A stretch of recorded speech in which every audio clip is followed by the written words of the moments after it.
बहुत बहुत स्वागत है आपका भारत के सबसे बड़े एजुकेशनल प्लेटफॉर्म अनअकैडमी पे। मैं अभिषेक मिश्रा आपका बहुत बहुत स्वागत करता हूं। Never never never give up.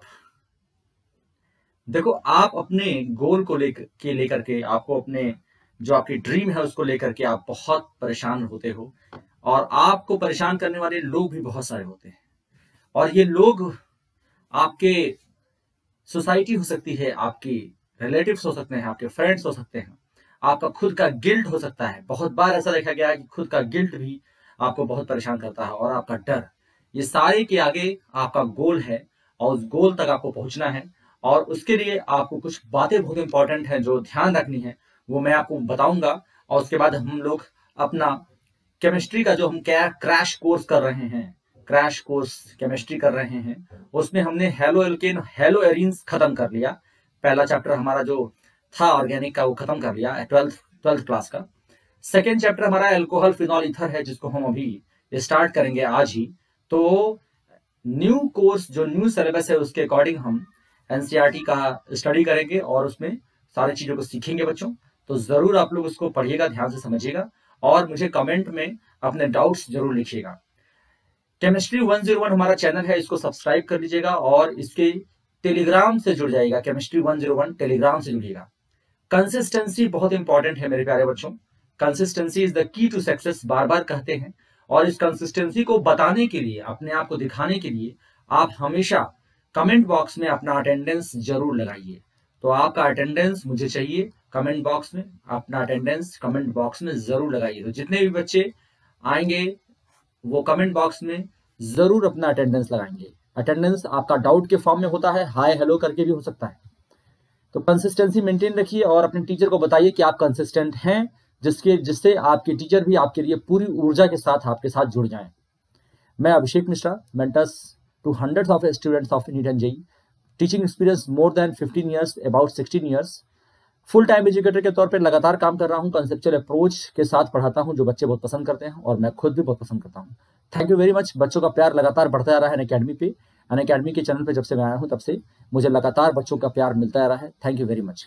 यह आसमान का इशारा है कि कल का सूरज तुम्हारा है। इस दो खूबसूरत लाइन के साथ हम आगे बढ़ते हैं और सीखते हैं कि हमें किस तरह से अप्रोच करना चाहिए, कि हमें जो नेगेटिव बातें हैं, जो नेगेटिव चीजें हैं जो हमें पीछे ले आती हैं, उनसे हम छुटकारा पा सके। तो सबसे इंपॉर्टेंट चीज है कि कभी भी आप अपने आप को ओवर एस्टिमेट मत करो। तो डोंट ओवर एस्टिमेट योरसेल्फ। कभी कभी आप ओवर एस्टिमेट कर लेते हो कि मैं ऐसे कर सकता हूं, और उस ओवर एस्टिमेट करके आप फिर जो है मौज में सोते हो। तो ये नहीं करना है। तो डोंट ओवर एस्टिमेट योरसेल्फ। और क्या करना है बच्चे, अगर ओवर एस्टिमेट हमेशा तुम अपने आप को कर लेते हो और इस तरह से जो है बिल्कुल शानदार तरीके से अपना सोते हो तो क्या करो कि अपने आप को बांधने का प्रयास करो। और बांधोगे कैसे? एक सिस्टम में लाओ। सिस्टम में क्या? अनअकैडमी का जो प्लस सब्सक्रिप्शन है उसके साथ जुड़ जाओ, और प्लस सब्सक्रिप्शन लेकर के आप सिस्टम में आ जाओगे तो डेली लाइव क्लासेस मिलती हैं आपको। तो आप लगातार डेली लाइव क्लास करोगे तो सिस्टमेटिक रहोगे। स्ट्रक्चर्ड कोर्स टीचर यहाँ पढ़ाते हैं, वो भी बहुत बेहतरीन है। लाइव टेस्ट और क्विज लगातार मिलता है, बहुत ही शानदार, बहुत ही बेहतरीन ये लाइव टेस्ट और क्विज होते हैं, जो आपके लिए बहुत ही फ्रूटफुल साबित होंगे। और अनलिमिटेड एक्सेस मिलता है आपको लाइव सेशंस का और रिकॉर्डेड सेशंस का। तो ये बहुत बेहतरीन है, जो आपको एक सिस्टम में ला देगा।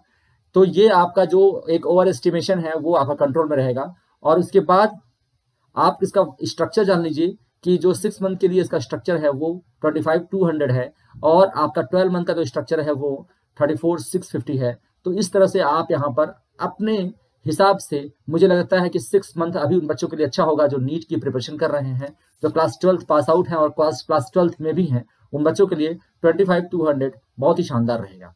आप कोड लगा लेंगे AM001, तो आपका पूरा स्ट्रक्चर जो है 10% से डिक्रीज कर जाएगा। ये बहुत ही शानदार है। तो जरूर इसको आप लाभ लीजिए इसका। और अंडर एस्टिमेट भी नहीं करना है अपने आप को। Don't under estimate yourself. अपने आप को अंडर एस्टिमेट करते हो तो वो भी गड़बड़ है बच्चों, बहुत गड़बड़ है। ठीक है, तो क्या करोगे? अंडर एस्टिमेट करके निराश हो जाते हो, अंडर एस्टिमेट करते हो खुद को और निराश होते हो। निराश होकर के अपना सारा टाइम निराशा में बिता देते हो और गिल्ट में भी रहते हो। तो इसलिए इससे ओवरकम करने के लिए आपको आपका एक मेंटर चाहिए जो लगातार आपको पुश करता रहे। अगर आपके घर में ऐसा कोई है तो लगातार आपको पुश करता रहता है, लेकिन नहीं है जो नहीं कर सकता है तो उसको क्या करना चाहिए, एक मेंटर अपने लिए हायर करना चाहिए। बहुत ही मामूली एक्सपेंस में वो मेंटर मिलते हैं आपको, और वो होता है आइकॉनिक सब्सक्रिप्शन में, जिसमें आपको एक पर्सनल कोच मिल जाते हैं जो लगातार आपकी स्टडी को प्लान करते रहते हैं, आपको बाई वीकली रिव्यूज करते हैं और हाईलाइट करते हैं प्रोग्रेस को, और टेस्ट एनालिसिस करके आपको पूरी चीज समझाते हैं किस तरह से आपको आगे बढ़ना चाहिए, और आपको सारे प्लस के बेनिफिट्स तो मिलते ही मिलते हैं। तो ये बहुत ही बेहतरीन चीज है बच्चों, इसको आप ले सकते हैं, ठीक है। और इसके अलावा खुद को और बूस्टअप रखने के लिए, खुद को इसके अलावा भी बूस्टअप रखने के लिए आपके पास है सेल्फ असेसमेंट चार्ट। अगर आप सेल्फ असेसमेंट चार्ट करते हैं तो आपका ये, जैसे 6 मंथ का अगर आप लेना चाहते हैं आइकॉनिक तो 34,200 और 12 मंथ का 58,500 इसका वो है स्ट्रक्चर है, और आप कोड लगा देंगे AM001 तो सारा स्ट्रक्चर 10% से डिक्रीज कर जाएगा। ये आपको बता दिया मैंने। और अगर आप सेल्फ असेसमेंट चार्ट देखते हैं तो ये आपका सेल्फ असेसमेंट चार्ट है, जिसमें आप वाई एक्सिस पर अपने आवर्स लिख लेंगे, और आवर्स को 18 आवर्स तक लिखिए। तो आप इस पे 1 से लेकर के 1 2 3 4 से लेकर के और इसको 18 आवर तक आप इसको लिख सकते हैं, ठीक है ना। सपोज कीजिए आपका जो एवरेज है वो 14 आपको मेंटेन करना है, तो आप जिस दिन से, जैसे और एक्स एक्सिस पर क्या करते हैं आप, सपोज कीजिए आपने 8 तारीख से शुरू किया, 8 जनवरी से शुरू किया, तो 8 जनवरी से शुरू करेंगे तो आप इसको 31 जनवरी तक ले आइए। ऐसा नहीं कि मैं अगले महीने से शुरू करूंगा, ऐसा नहीं, जिस दिन से आपको मन कर दिया उसी दिन से शुरू कर दीजिए। और इसमें जो क्लास में पढ़ रहे हैं उसमें C लिखते जाइए, जो सेल्फ स्टडी कर रहे हैं उसमें S लिखते जाइए, और इसको हमेशा मेंटेन किए। जब आप इसको जब पढ़ते हैं तब इसको मेंटेन करते रहिए। और जैसे कभी आप नहीं पढ़ाई किए, सपोज कीजिए आप किसी दिन आपने जो है 10 घंटा ही पढ़ाई किया, यहाँ तक ही पढ़ाई किया, 10 घंटे तक पढ़ाई किया, तो आपको ये ध्यान दिलाएगा कि हमको इसको मेंटेन करने के लिए अपना एवरेज बढ़ाना पड़ेगा। एवरेज बढ़ाओगे तब एवरेज को मेंटेन, अगर एवरेज कहीं घटता है तो उसको मेंटेन कर सकते हो। ये बहुत बेहतरीन चीज है। तो ये आपका सेल्फ असेसमेंट चार्ट होगा। यहाँ पे अपना टारगेट लिखेंगे, टारगेट जो भी आपको लिखना है, एम्स लिखना है या आपको लिखना है यहाँ पर जेई लिखना है, जो भी आपको लिखना है वो टारगेट यहाँ पे लिखिए और बड़ा बड़ा लिखिए। और यहाँ पे ऑनेस्ट बहुत रहना पड़ेगा आपको, ऑनेस्ट बहुत इंपॉर्टेंट है, और ऑनेस्टी के साथ हम काम करेंगे, बी ऑनेस्ट। और यहाँ पे अपना जो जनवरी, अगर आप जनवरी में ये काम कर रहे हैं तो जनवरी लिख लीजिए, या जिस भी महीने में आप शुरू करते हैं वो महीना आप इसमें लिख लीजिए। तो ये बहुत ही बेहतरीन चीज है जो बच्चों के लिए बहुत फ्रूटफुल साबित हुआ है। जरूर करिएगा आप लोग, ठीक है बच्चों। केमिस्ट्री 101 हमारा प्यारा सा चैनल है जिसपे हम और आप लगातार मेहनत कर रहे हैं और ग्रो कर रहे हैं। तो जरूरी है इसको सब्सक्राइब कर लेना, लाइक कर लेना और शेयर करना। और इसके टेलीग्राम चैनल जो हमारा केमिस्ट्री 101 हमारा टेलीग्राम चैनल भी है, टेलीग्राम हमारा है, तो टेलीग्राम से आप जुड़ जाइए और सारी नोटिफिकेशन आपको यहीं पर मिलती है। AM001 जो हमारा ये कोड है, ये अनअकैडमी का कोई भी ताला खोलना हो तो आप क्या करेंगे, AM001 को आप अप्लाई कीजिए और सारे ताले खुल जाते हैं अनअकैडमी के इसी कोड से। और सबसे इंपॉर्टेंट चीज, चूज टू बी हेल्दी। कितना आपके पास हेल्थ का अपना वो है, आप कितने हेल्दी हैं, इस पे बहुत इंपॉर्टेंट है। तो हेल्थ जो है वो टॉप प्रायोरिटी पर होना चाहिए, तब हमारा PCB और PCM ये बहुत इंपॉर्टेंट चीज है। तो हेल्थ सबसे टॉप प्रायोरिटी पर, फिर PCB और PCM होता है। क्योंकि कितना भी अच्छा आप अपना हेल्थ वो रखेंगे, PCB की तैयारी रखेंगे, अपनी फिजिक्स केमिस्ट्री बायोलॉजी कितनी भी तैयार होगी, लेकिन अगर हेल्थ खराब है बच्चों तो आप सिलेक्शन नहीं ले पाओगे और आप पार्टिसिपेट ही नहीं कर पाओगे। तो H यानी हेल्थ जो है वो क्वालिफाइंग सब्जेक्ट है, वो आपका क्वालिफाइंग सब्जेक्ट है। इसको क्वालिफाइंग सब्जेक्ट के फॉर्म में इसको आप समझिए और हमेशा हेल्थ पर ध्यान दीजिए। हेल्थ को सबसे पहले हेल्थ, तब फिर कुछ और। अगर हेल्थ नहीं तो physics chemistry biology, physics chemistry math सब धरा का धरा रह जाएगा। इसलिए जरूरी क्या है कि हेल्थ को आप सबसे टॉप प्रायोरिटी पर रख करके एज अ सब्जेक्ट इसको डील कीजिए और इस सब्जेक्ट को आप क्वालिफाइंग सब्जेक्ट मान के काम कीजिए, ठीक है बच्चों। कॉम्बो सब्सक्रिप्शन आया है अनअकैडमी लेकर के, और कॉम्बो सब्सक्रिप्शन में आपके पास नीट यूजी के लिए आइकॉनिक है, आइकॉनिक तीनों के लिए आइकॉनिक ले सकते हैं आप, नीट यूजी और 11-12 के लिए। और ये 5550 पर मंथ के यहाँ पे आपका ये इसका सब्सक्रिप्शन होता है। 10% आपको यहाँ पर एक डिक्रीज मिल जाता है अगर आप कोड यूज करते हैं AM001। तो AM001 कोड यूज करते हैं तो 10% का आपको डिक्रीज मिलता है। आइकॉनिक नीट यूजी ले लीजिए और प्लस सब्सक्रिप्शन ले लीजिए आप क्लास 12th और क्लास 11th के लिए। तो ये 4687 जो होता है इसका चार्ज होता है पर मंथ का, और AM001 कोड आप लगा देते हैं तो आपको मिलता है इसमें तुरंत का तुरंत 10% का डिस्काउंट, ठीक है। और नीट यूजी के लिए प्लस सब्सक्रिप्शन और 11th और 12th के लिए आइकॉनिक लेते हैं तो 3900 पर मंथ के हिसाब से आपको देना होता है, और 10% का आपको यहाँ पर एक डिक्रीज मिलता है। कोड यूज करते हैं AM001। और इसके बाद आगे है कि तीनों का तीनों आप ले लीजिए प्लस सब्सक्रिप्शन, और आपका 3037 होता है पर मंथ, और इसमें AM001 आप लगा लेते हैं कोड, तो आपको 10% से यहाँ पे डिक्रीज मिलती है। ठीक है बच्चों, पेरेंट्स से बहुत सारी बात किया तो पेरेंट्स की बहुत सारी समस्याएं होती थी। मैं लास्ट 15-16 ईयर्स से पढ़ा रहा हूँ और मैं पेरेंट्स से बात करते आ रहा हूँ, काउंसलिंग करते आ रहा हूँ, तो मुझे बहुत सारी प्रॉब्लम्स मुझे पेरेंट्स ने बताई अपने बच्चों के लिए। वो सारी प्रॉब्लम्स का एक ही सोल्यूशन है अनअकैडमी का। यहाँ पे तैयारी बच्चों की जो कराई जाती है वो इतनी बेहतरीन होती है, और सारी चीज़ों से जो भी आपकी समस्याएं थी सारी समस्याएं यहाँ पे दूर होती हैं। तो अपने गार्जियंस को आप जरूर दिखाइएगा इसको, जिससे वो कन्विंस करके आप अनअकैडमी का सब्सक्रिप्शन ले सकें। और स्टूडेंट के पॉइंट ऑफ व्यू से मैंने बहुत सारी बातें की स्टूडेंट की, और स्टूडेंट के लिए बहुत ही गोल्डन टाइम है, और सारी चीज़ें जो एक अच्छा स्टूडेंट चाहता है वो सारी की सारी चीज़ें अनअकैडमी के प्लेटफॉर्म पे मौजूद हैं। तो इसमें देर नहीं करना है, सब्सक्रिप्शन लेकर के इसमें आगे बढ़ना है। अनअकैडमी लाए हैं कॉम्बैट जो कि हर फोर्टनाइटली टेस्ट होता है, हर लार्जेस्ट फोर्टनाइटली कॉन्टेस्ट है बच्चों नीट यूजी के लिए, और नीट के जबरदस्त क्वेश्चंस जो कि बेस्ट एजुकेटर्स क्यूरेट करते हैं, क्रिएट करते हैं बहुत ही शानदार तरीके से। Super fast fun with the real time ranking, जैसे जैसे आप एग्जाम, जैसे एक क्वेश्चन आपने किया तुरंत ही आपको हर क्वेश्चन के बाद आपको आपका रैंक, आपको आपका स्कोर, आपका इस पे आपको एक्यूरेसी सब पता चलती है। और कम्पीट विद द बेस्ट, आप जितने भी बच्चे बैठते हैं पूरे इंडिया में, उनको एग्जाम देना है नीट का, तो उनके साथ आप कंपटीशन करते हैं, तो आप बेस्ट के साथ कंपटीशन कर रहे हैं। एनरोल करिए फ्री में इसको, डिटेल्ड वीडियो सोल्यूशन मिलता है आपको बाय टॉप एजुकेटर्स। जैसे ही कॉन्टेस्ट खत्म होता है आपको डिटेल्ड वीडियो सोल्यूशन मिलता है टॉप एजुकेटर्स के द्वारा। इसको फटाफट इसको आप क्या कीजिए, आप एनरोल कीजिए फ्री में, और ये रजिस्टर कर लीजिए। इसको अनलॉक करने के लिए क्या कीजिए, कोड यूज कीजिए। आप कोई भी चीज अनलॉक करनी हो अनअकैडमी में तो आप AM001 कोड यूज कर लीजिए। AM001 इज चाबी, is the key to success, है ना जी। तो रैंक 1 से 3 तक आपको प्राइस जो मिलते हैं वो मिलते हैं 1 मंथ का सब्सक्रिप्शन, और रैंक 4 से 50 तक आपको मिलते हैं 1000 का अमेजॉन का वाउचर। तो बहुत ही शानदार चीज है, आप इस पर जरूर पार्टिसिपेट कीजिए बच्चों। ठीक है, तो यहाँ पे देखिए व्हाट डू यू गेट, आपको मिलता है 1 मंथ का सब्सक्रिप्शन फर्स्ट प्राइस का, और अमेजॉन का ये आपको वाउचर मिलता है। तो फ्री रजिस्ट्रेशन करिए इसमें, और आपका 4th नीट यूजी कॉम्बैट शुरू हो रहा है 10 जनवरी को 2021 11 बजे। जरूर पार्टिसिपेट कीजिए। क्लास 11th और क्लास 12th वाले बच्चों के लिए भी है ये। तो क्लास 11th के लिए, क्लास 12th के लिए, क्लास 13 के लिए, ये बच्चे आप 11 से 12 बजे तक होता है। Zero botany physics chemistry 4 round होते हैं, 7 क्वेश्चन ईच होते हैं, निगेटिव स्कोर होता है इनकरेक्ट आंसर के लिए। आप इसमें एनरोलमेंट तुरंत फटाफट ले लीजिए, कोड यूज कीजिएगा AM001। कॉन्टेस्ट का फॉर्मेट है 60 मिनट का, 28 क्वेश्चन है, separate contest for 11th, 12th and 13th। 4 sections हैं, physics chemistry zero botany, NEET scoring होती है, और फोर्टनाइटली कॉन्टेस्ट होता है, यानी अल्टरनेट संडेज को ये होता है। जो इस बार का सिलेबस है बच्चों, जो कॉम्बैट 4 है जो कि 10 जनवरी को होने वाला है, उसका सिलेबस जान लीजिए। मैं अभी पहली बार सिलेबस ये बता रहा हूं इसको।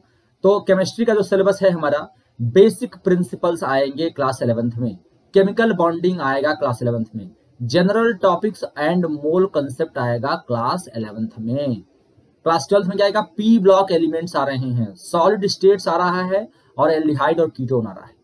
क्लास 13 के लिए बेसिक प्रिंसिपल आ रहे हैं, एस ब्लॉक एलिमेंट आ रहा है, हाइड्रोजन आ रहा है, एटॉमिक स्ट्रक्चर आ रहा है, और सरफेस केमिस्ट्री आ रहा है। तो ये सब सारी चीजें आ रही हैं क्लास 13 के लिए। तो कि बहुत शानदार यहाँ पे स्ट्रक्चर आपको बना दिया गया है, जो आप इस सिलेबस को तैयार कीजिए अपना। उम्मीद बैच क्लास नीट के बच्चों के लिए ये लॉन्च हो गया है 2021 नीट के लिए, और ये स्टार्ट हो गया है क्लास जनवरी 3 से। और ये क्रैश कोर्स है जो कि बहुत ही शानदार एजुकेटर्स डॉक्टर आनंद मणि, विक्रांत किरार और दीपक वशिष्ठ और अमन कुमार सिंह द्वारा कंडक्ट किया जा रहा है। जरूर लाभ लीजिए इसका बच्चों आप लोग। और सुपर रैंकर्स बैच जो है वो 28 दिसंबर से लॉन्च हो चुका है, जिसमें बहुत ही बेहतरीन teachers Ritu ma'am, Ashish Deewan sir, Pankaj sir, Pradeep Chittora sir और रोहित कुमार सर लोग के द्वारा कंडक्ट किया जा रहा है। इसका शानदार तरीके से आप लाभ लीजिए, ज्वाइन कीजिए। अभ्यास बैच जो कि नीट के रिवीजन के लिए बैच है 23 से स्टार्ट हो चुका है, और इसमें अनमोल शर्मा सर, गौरव वर्मा सर, पंकज तलवार सर और शशि प्रकाश सिंह द्वारा कंडक्ट किया जा रहा है। इसका बहुत ही बेहतरीन इनका जो एक्सपीरियंस है उसका लाभ लीजिए बच्चों, बहुत ही बेहतरीन है। आज हम लोग पढ़ेंगे अल्कोहल, फिनॉल्स एंड ईथर्स। हमने एल्डिहाइड, कीटोन्स और हमने हेलोअल्केन्स और हेलोअरीन्स खत्म किया है एनसीईआरटी से ही हम लोग अल्कोहल, फिनॉल और ईथर्स पढ़ने वाले हैं। तो मैं आप लिए एनसीईआरटी का पीडीएफ ओपन करूंगा और एनसीईआरटी के पीडीएफ के साथ हम इस पे हम स्टडी करेंगे और साथ साथ में मैं पूरा उसको एक्सप्लेन करूंगा। तो बच्चों ये है आपका अल्कोहल, फिनॉल्स एंड ईथर्स। ठीक है, चलिए अल्कोहल, फिनॉल्स और ईथर्स की हम लोग बात करते हैं।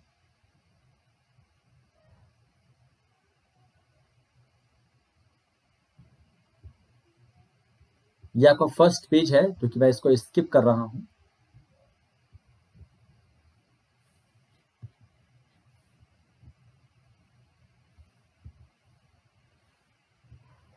चलिए यहां से हम लोग पढ़ेंगे classifications. The classification of compounds makes there study systematic and hence simpler.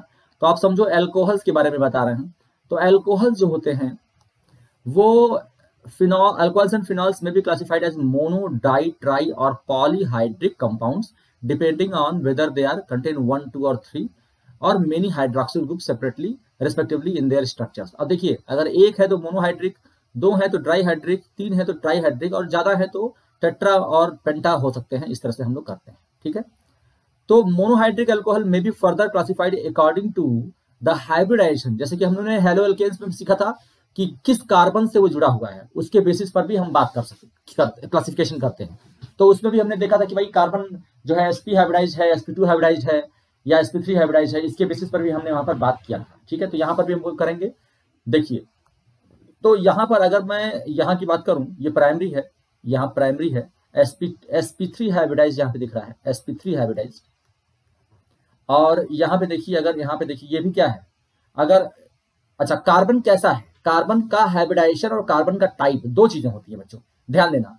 अगर सपोज करो यहाँ पर हम सपोज करो यहाँ पे हम एक कार्बन लेते हैं और ये कार्बन किसी एक कार्बन से जुड़ा हुआ है। ठीक है, और यहाँ पे 2 हाइड्रोजन है और OH है, तो ये क्या हो गया 1 डिग्री कार्बन हो गया। और ये कार्बन किसी 2 कार्बन से जुड़ा हुआ है और उसका H है और यहाँ पे OH है, तो ये 2 डिग्री हुआ। ऐसे ही एक कार्बन 3 कार्बन से जुड़ा हुआ है तो ये 3 डिग्री हुआ बच्चों, और ये भी OH से जुड़ गया, ये हो गया 3 डिग्री, 2 डिग्री। तो इस तरह से 1 डिग्री, 2 डिग्री और 3 डिग्री, 3 तरह के हम यहाँ पर अल्कोहल, मोनोहाइड्रिक अल्कोहल की बात कर सकते हैं। ठीक है, अब यही कार्बन हाइब्रिडाइजेशन देख लीजिए। अगर हमारा CH2 जैसे कि अभी नीचे बता रहे हैं हम, CH2 CH3OH मान लो यहाँ पर, तो ये sp3 है और CH2 डबल बॉन्ड CHOH है, तो ये sp2 से जुड़ा हुआ है और CH ट्रिपल बॉन्ड COH है मान लो, तो ये sp से जुड़ा हुआ है। तो हमारा ये क्या है, ये हो गया sp, ये हो गया sp2 और ये हो गया sp3। तो इस तरह से हम समझ सकते हैं कि किस तरह से अलग अलग काइंड की हमारे पास अल्कोहल पॉसिबल है। आता है फिर एलाइलिक अल्कोहल। देखिए यहाँ पे एलाइलिक अल्कोहल, तो एलाइलिक अल्कोहल जैसे एलाइलिक हाइड्रोजन था तो CH2 डबल बॉन्ड CH यानी डबली बॉन्डेड कार्बन से अटैच कार्बन को हम एलाइलिक कार्बन कहते हैं, ये ध्यान रहे। और इससे अगर हमारा अटैच है OH तो ये एलाइलिक अल्कोहल हो गया। डबली बॉन्डेड कार्बन से अटैच कार्बन को, अब देखिए यहाँ पर क्या है, ये भी एलाइलिक हो गया, ये भी एलाइलिक कार्बन है और ये भी एलाइलिक कार्बन है। तो यहाँ पर भी, यहाँ पर जो OH है ये भी एलाइलिक हो सकता है, यहाँ पर अगर OH लगा दे तो ये भी एलाइलिक हो सकता है, यहाँ पे OH लगा दे तो ये भी एलाइलिक हो सकता है। तो ये तीनों क्योंकि डबली बॉन्डेड कार्बन से directly attach, doubly bonded carbon से डायरेक्टली अटैच जो कार्बन होते हैं उनको हम बोलते हैं क्या, एलाइलिक कार्बन कहते हैं। तो ये बात ध्यान रखिएगा। ठीक है, अब आता है बेंजाइलिक अल्कोहल क्या होते हैं। बेंजाइलिक ये भी हम लोग जान चुके हैं कि बेंजीन से डायरेक्टली अटैच कार्बन को हम बेंजाइलिक कार्बन कहते हैं। ठीक है, और इस पर यहाँ पे एक बॉन्ड अगर खाली है तो यहाँ पे OH होगा, तो ये बेंजाइल अल्कोहल हो गया, बेंजाइल। और अगर यहाँ पर बेंजिल, बेंजल, बेंजो, मैंने बताया था आपको, अगर 2 बॉन्ड खाली है तो बेंजल कहते हैं। जैसे यहाँ पर अगर 2 बॉन्ड CH करके यहाँ पे 2 बॉन्ड खाली करते तो ये बेंजल होता है, और 3 बॉन्ड अगर आप खाली कर देते हैं तो बेंजिल, बेंजल, बेंजो, बेंजो हो जाता है। ठीक बच्चों, तो देखिए बेंजो, ये 3 बॉन्ड खाली है बेंजो। अगर मैं बेंजो क्लोराइड बोल दूं, अगर मैं बेंजो क्लोराइड बोल दूं, इसका मतलब होता है कि बेंजीन रिंग पर यहाँ पर एक कार्बन है जिसपे 3 क्लोरीन लगे हुए हैं, तो ये बेंजो क्लोराइड हो गया। ठीक है, तो ये बात समझिएगा ध्यान से आप लोग। ठीक है, तो अब बेंजाइलिक जो कार्बन होता है वो sp3 होता है। यहाँ पे देखिए ये क्या है, sp3, चाहे वो बेंजल हो, ये हमारा बेंजल है और ये हमारा बेंजो है। तो बेंजील, बेंजल, बेंजो याद रखना तुम लोग। बहुत सारे बच्चे फेनिल को कंफ्यूज कर देते हैं बेंजील से। बेंजीन से अगर एक एच निकल गया तो ये फेनिल होता है। सारे एच हैं और सारे एच हैं, एक एच अगर निकल गया और इसको C6H5 कह रहे हो तो ये फेनिल है, ना कि बेंजिल। ये बात ध्यान रखना, ठीक है। चलिए आगे चलते हैं हम लोग। अगला पृष्ठ हमारा आ रहा है। अगला पृष्ठ देखिए, प्राइमरी, सेकेंडरी और टर्शियरी यहां बता रहे हैं। यानी ये कार्बन जो है प्राइमरी है क्योंकि इससे सिर्फ एक ही कार्बन अटैच है। ये कार्बन से दो कार्बन अटैच है, यहाँ पे एक कार्बन, यहाँ पे एक कार्बन, ठीक है ना। देखिए यहाँ पर, और एक कार्बन यहाँ पर।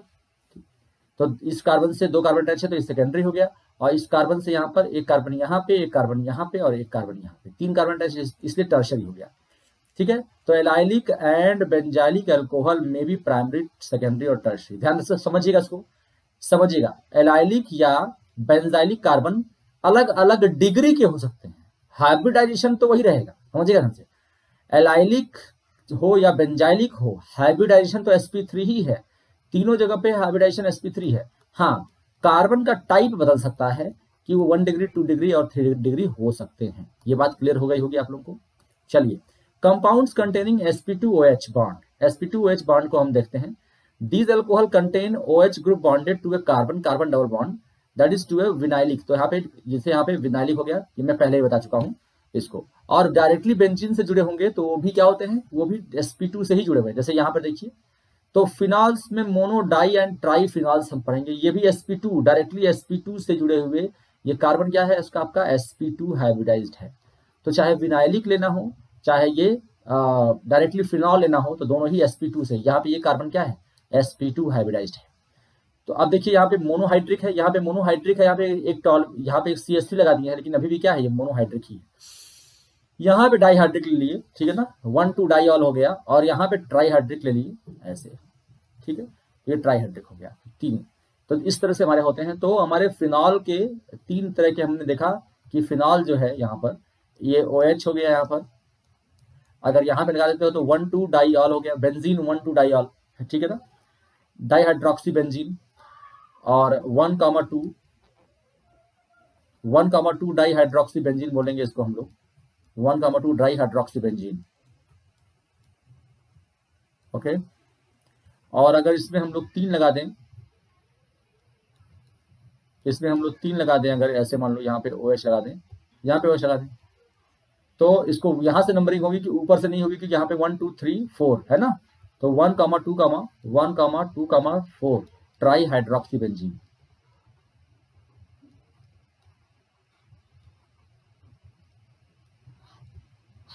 ठीक, ये हो जाता है। अब आगे चलते हैं हम लोग, ईथर्स पे आते हैं। ईथर्स के देखिए, ईथर्स जो होते हैं वो सिंपल या सिमेट्रिकल ईथर्स भी होते हैं, या मिक्स्ड भी होते हैं, और अनसिमेट्रिकल भी बोलते हैं उनको। तो समझिएगा, सिंपल, मिक्स्ड, अनसिमेट्रिकल क्या मतलब है। अगर इधर दोनों साइड में सेम हो, जैसे CH3, CH2, O, CH2, CH3, ये सिंपल है या सिमेट्रिकल है, इसको सिमेट्रिकल बोलते हैं,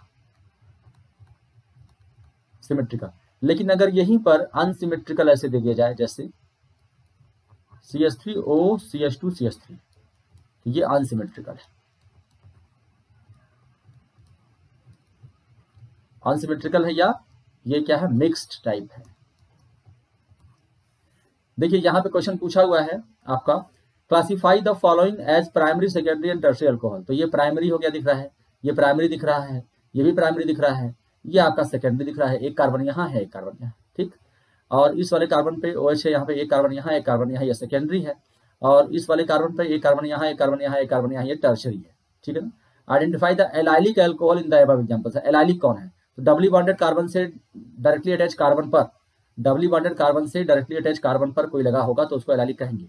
यहाँ पे डबली बॉन्डेड कार्बन है और उससे डायरेक्टली अटैच यहाँ पर लगा हुआ है कार्बन से, तो ये एलाइलिक है, ठीक है। और देखिए, और ये देखिए डबली बॉन्डेड कार्बन है, उससे अटैच यहाँ पे कार्बन पे लगा हुआ है OH, तो ये एलाइलिक है, ठीक है। और एलाइलिक कहीं नहीं है, ठीक है। ये बेंजाइलिक हो गया, ये आपका बेंजाइलिक है, ये आपका बेंजाइलिक है, और ये सिंपल है, ये वाला 5th वाला सिंपल है, इसमें कुछ नहीं, ठीक है ना। नॉमेनक्लेचर पे आते हैं। नॉमेनक्लेचर क्या होता है समझते हैं। अल्कोहल का नॉमेनक्लेचर समझिए। अल्कोहल का कॉमन नेम क्या करते हैं, जैसे हम जो यहाँ पे करते हैं ये एल्केनॉल कहते हैं, एल्केनॉल, एल्केन प्लस ऑल, तो ये होता है एल्केनॉल। इसका ई हट जाता है क्योंकि ई और ओ दोनों वॉवेल्स हैं, दोनों एक साथ यूज नहीं होते। एल्केनॉल या एल्कइनॉल भी होता है, तो ये एल्कइनॉल हो गया। और एल्काइनॉल, ये हो गया एल्काइनॉल। तो इस तरह से एल्केनॉल, एल्कीनॉल और एल्काइनॉल, ये तीन तरह से हमारे होते हैं, अल्कोहल्स होते हैं। ठीक है, अल्कोहल का और नॉमेनक्लेचर करना हो, समझना हो, तो उसको हम लोग समझेंगे। देखिए थोड़ा सा यहाँ पे मैं आपको एनसीईआरटी के एग्जांपल से आपको समझाऊंगा।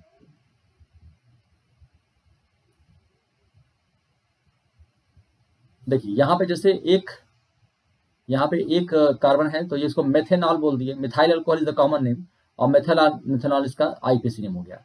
यहाँ पे देखो, यहाँ पे 1 लिखना पड़ेगा हमें, है ना। यहाँ पे हमको प्रोपेन 1 ऑल लिखना पड़ेगा, क्योंकि क्या है, प्रोपेन 2 ऑल भी पॉसिबल होगा। CCCOH प्रोपेन 1 ऑल, और CCC यहाँ पे OH लगा दोगे तो नंबरिंग लॉन्गेस्ट चेन की होगी, जिससे कि और ऐसे ही करेंगे जिधर से OH को कम से कम नंबर मिले। ठीक है ना, तो ये प्रोपेन 2 ऑल होगा, प्रोपेन 2 ऑल होगा।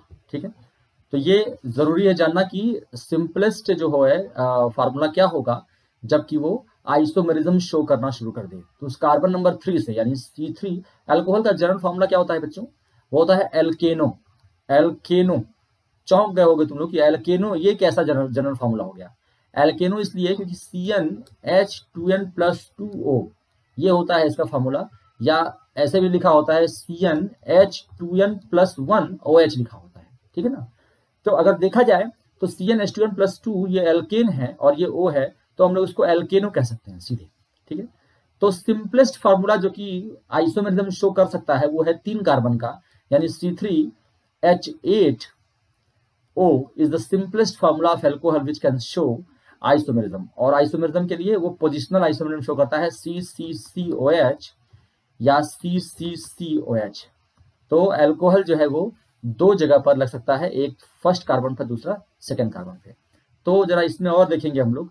देखिए यहाँ पर ये हो गया, इसको हम लोग कॉमनली N प्रोपाइल अल्कोहल बोलते हैं, और अगर प्रोपेन 2 ऑल है इसको हम लोग आइसो प्रोपाइल अल्कोहल मैं बता चुका हूँ आइसो क्या होता है आप लोगों को। एक कार्बन पे 2 कार्बन लगे होते हैं, तो और उसके एक बॉन्ड से बॉन्ड खाली होता है, उसको हम लोग आइसो कहते हैं। अगर जिनको आइसो, नियो या टर्शरी सीखना हो वो हमारे फर्स्ट लेक्चर में चले जाएंगे। हमारा जो अभी स्टार्ट हुआ था हेलोल्केन और हेलोएरिन का पहला लेक्चर, उसमें मैंने आइसो, टर्शरी, नियो सब बताया हूँ। ठीक है ना, यहाँ पे देखिए 1 2 3 4 कार्बन है, तो ये क्या है, N ब्यूटाइल है, 1 ब्यूटाइल, तो ब्यूटेन 1 ऑल या N ब्यूटाइल अल्कोहल। इसमें भी हमने 2 ब्यूटेन 2 ऑल या सेकेंडरी ब्यूटाइल अल्कोहल। अब ये देखिए ये आइसो हो गया, आइसो के ये आइसो हेड होता है और ये आइसो का टेल होता है, ये मैं समझाया था इसको। तो आइसो ब्यूटाइल अल्कोहल हो गया क्योंकि 4 कार्बन टोटल है, 2 मिथाइल प्रोपेन 1 ऑल। ठीक है, अब इसमें देखिए ये टर्शरी ब्यूटाइल है, 4 कार्बन है और 3 डिग्री कार्बन से OH लगा है, ये टर्शरी ब्यूटाइल है, इसको हम टर्शरी ब्यूटाइल अल्कोहल कहेंगे। और इसका जो नंबरिंग ऐसे कर देंगे बच्चों, 1 2 और 3, है ना। तो क्या होगा, 2 methyl propane 2 all, 2 methyl propane 2 all, इसका आईपीसी नंबर रहेगा। ठीक है, यहाँ पे देखिए 2 अल्कोहल्स हैं, तो इथेन 1,2 डाइऑल, या इसको बोलते हैं कॉमनली इथाइलिन ग्लाइकॉल। तो ये इथाइलिन ग्लाइकॉल हो गया और इथेन 1,2 डाइऑल इसका आईयूपीएसी नेम होगा। यहाँ पे देखिए प्रोपेन 1 2 3 ट्राइऑल, प्रोपेन 1 2 3 ट्राइऑल, इसको ग्लिसरॉल कहते हैं। तो ग्लाइकॉल और ग्लिसरॉल सिस्टम आपको आना चाहिए। ग्लाइकॉल क्या होता है कि अगर जो हमारे टर्मिनल पर जो कार्बन होते हैं उनके 2 कार्बन पर अगर 2 C अगर ऐसे आ जाते, जैसे मान लीजिए ये है 4 है और यहाँ पे 2 H लगा दिया, तो उसको बोलेंगे ब्यूटाइलिन ग्लाइकॉल। जैसे इसको हम लोग बोलते हैं ethylene glycol, CH2, ethylene glycol हम बोलते हैं CH2OH, इसको हम लोग इथाइलिन। तो और सिंपली अगर ग्लाइकॉल बोला है तो इथाइलिन ग्लाइकॉल को ही हम लोग सिंपली ग्लाइकॉल भी कहते हैं। तो कहीं अगर ग्लाइकॉल लिखा होगा तो आप उसको इथाइलिन ग्लाइकॉल ही समझिएगा। ठीक है बच्चों, चलिए आगे चलते हैं। Cyclic alcohols are named using their prefix cyclo and considering the OH group at attached to 1। तो जहां पे भी अगर OH लगा होगा उसको 1 ही मान के चलते हैं, और हमको 1 वहां पे लिखने की जरूरत नहीं होती है। जैसे यहाँ पे साइक्लोहेक्सेनॉल लिख दिया सीधे, यहाँ पे 1 ऑल नहीं लिखा, ठीक है। 2 मिथाइल साइक्लोप्रोपेनॉल, यानी यहाँ पे भी 1 ऑल नहीं लिखा, मिथाइल को 2 कह दिया, इसका मतलब वो अल्कोहल के रिस्पेक्ट में 2 पर है, अल्कोहल के रिस्पेक्ट में 2 पर। जैसे मान लीजिए यहाँ पर मैं OH लिख दिया और यहाँ पे लिख दिया हूँ Br, ऐसे लिख रहा हूँ, ठीक है। तो 1, 2, 1, 3, 4, ये 1, 2, 3, 4 हो गया। तो कहोगे 4 ब्रोमो साइक्लोहेक्सेनॉल, साइक्लोहेक्सेनॉल। तो इससे साबित होता है कि हेक्सेनॉल में ऑल जो है वो 1 पर है और उसके रिस्पेक्ट में Br जो है वो 4 पे है, इसलिए हम लोग हेक्सेनॉल के साथ हम वहां लगाते नहीं हैं ये। लेकिन यही अगर यहाँ पे मान लो कि अगर बेंजीन रिंग दे दिया जाए, ठीक है, तो कॉमनली इसको बोलते हैं फिनॉल, ये बोलते हैं फिनॉल, और इसका नाम आईपीसी नेम क्या है, हाइड्रोक्सी बेंजीन। लेकिन फिनॉल जो है वाइडली एक्सेप्टेड है। The simplest hydroxy derivative of benzene is phenol. It is common. It is its common name and also accepted as IUPAC name. ये बहुत इंपॉर्टेंट बात है, ये कॉमन नेम है और IUPAC नेम में भी इसको एक्सेप्ट किया गया है। As structure of phenol involves a benzene ring in its substituted compound, the terms ortho, यानी अगर मान लीजिए यहाँ पर, अगर मान लीजिए यहाँ पर आर्थो पर, इसके रिस्पेक्ट में आर्थो पर OH लगा हो, ठीक है, इसको ऐसे, तो इसको हम आर्थो हाइड्रोक्सी फिनॉल बोलेंगे, आर्थो हाइड्रोक्सी फिनॉल या 1,2 डाइहाइड्रोक्सी बेंजीन, ठीक है, 1,2 डाइहाइड्रोक्सी बेंजीन। ऐसे ही तो 1,3 अगर मेटा पे है तो मेटा हाइड्रोक्सी फिनॉल या 1,3 डाइहाइड्रोक्सी बेंजीन, इस तरह से हम लोग इसको नॉमेनक्लेचर करते हैं, ठीक है बच्चों। अब यहां पे देखिए, ये हो गया फिनॉल, आईपीसी नेम भी और कॉमन नेम भी, दोनों फिनॉल। अब CH3 के रिस्पेक्ट में यहां पर फिनॉल है, देखिए यहां। तो एक्चुअली क्या होता है, ये 2 मिथाइल, हम फिनॉल, जैसे आपको याद होना चाहिए कि अगर हमारा, मैंने आपको बताया था पिछली बार कि यहां पे CH3 है, ये Cl है, इसका आईपीसी नेम क्या होगा, जल्दी से कमेंट बॉक्स में लिखिए, कमेंट बॉक्स में लिखिए इसका आईपीसी नेम क्या होगा, आईपीसी नेम इसका क्या होगा, मुझे बताओ, फटाफट बताओ तो जरा।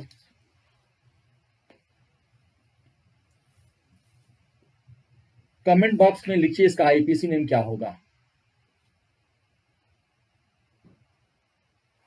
मैं आपको ऑप्शन देता हूं,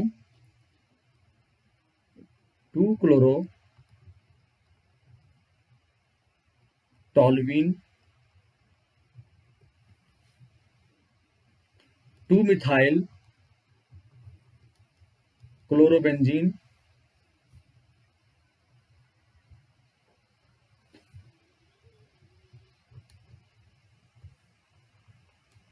1 chloro 2 methyl benzene,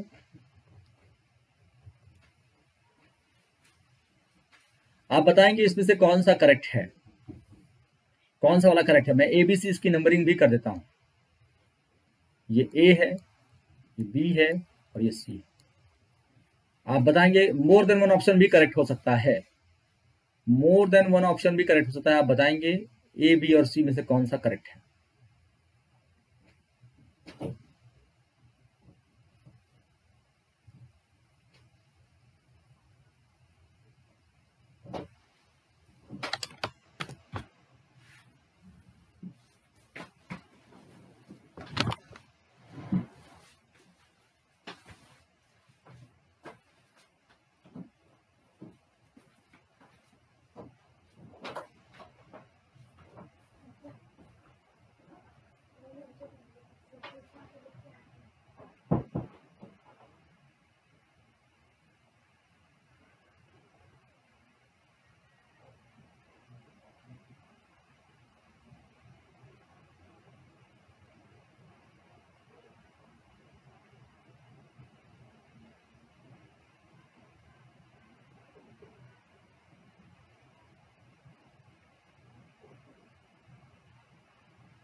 I hope आप लोगों ने समझ गए होंगे इसका कैसे होगा, क्या आंसर होगा।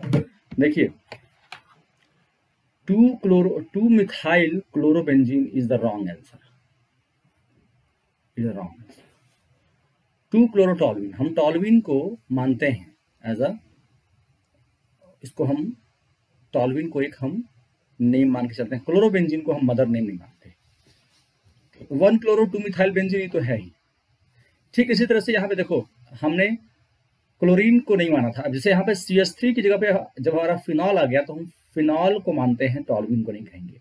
अब यहाँ पर देखो नाम क्या हो गया, 2 मिथाइल फिनॉल, न कि 2 हाइड्रोक्सी टॉल्विन, है ना। तो यहाँ पे अगर हम 2 हाइड्रोक्सी टॉल्विन की बात करते तो ये गलत बात होती। तो ये इसकी किसी न किसी के रिस्पेक्ट, ये तो ये क्या होता है, ये गलत बात है। ये 2 हाइड्रोक्सी टॉल्विन गलत है ना, ये रॉन्ग। तो इस वाले के लिए ये रॉन्ग आंसर।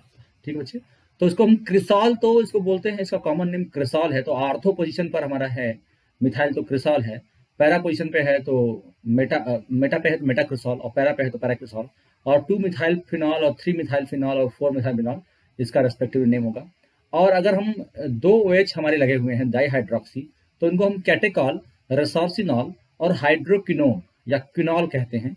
कैटेकॉल होता है बेंजीन 1,2 डाइऑल, बेंजीन 1,3 डाइऑल को हम रेसोर्सिनॉल कहते हैं, और 1,4 डाइऑल को हम बेंजीन को हम क्विनॉल या हाइड्रोक्विनोन कहते हैं।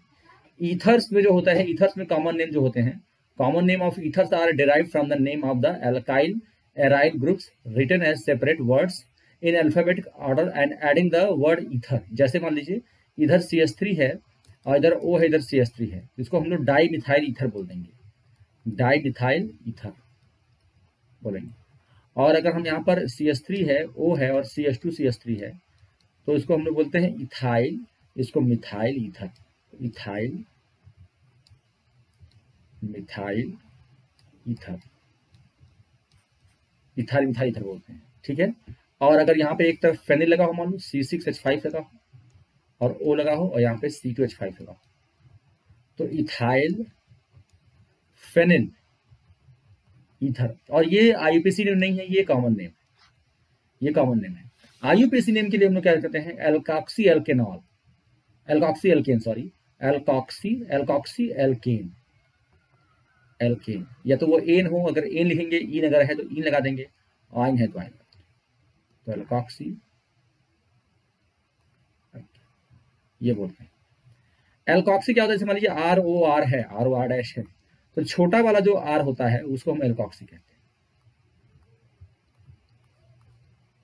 यानी जो हमारा सपोज कीजिए CH3 CH2 OCH3, तो छोटे वाले हम इसको बोलते हैं, इसको बोलते हैं मिथॉक्सी, इसको मिथॉक्सी बोलते हैं। तो ये मिथॉक्सी इथेन नाम हो जाएगा इसको। तो छोटे वाले एल्काइल को हम बोलते हैं क्या, एल्कॉक्सी। ठीक है बच्चों,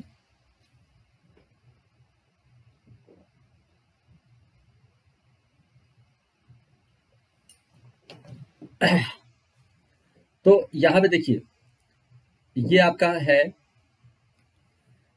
डाई मिथाइल ईथर या मेथॉक्सी मिथेन, ये डाई इथाइल ईथर होगा यानी एथॉक्सी इथेन, ये मेथॉक्सी। अब देखिए यहाँ पे 1 मेथॉक्सी प्रोपेन कहेंगे, इसको भी मैं समझाता हूं आपको 1 क्यों कहेंगे, कब 1 कहेंगे कब नहीं कहेंगे ये बताता हूं। जैसे देखिए ये है यहाँ पे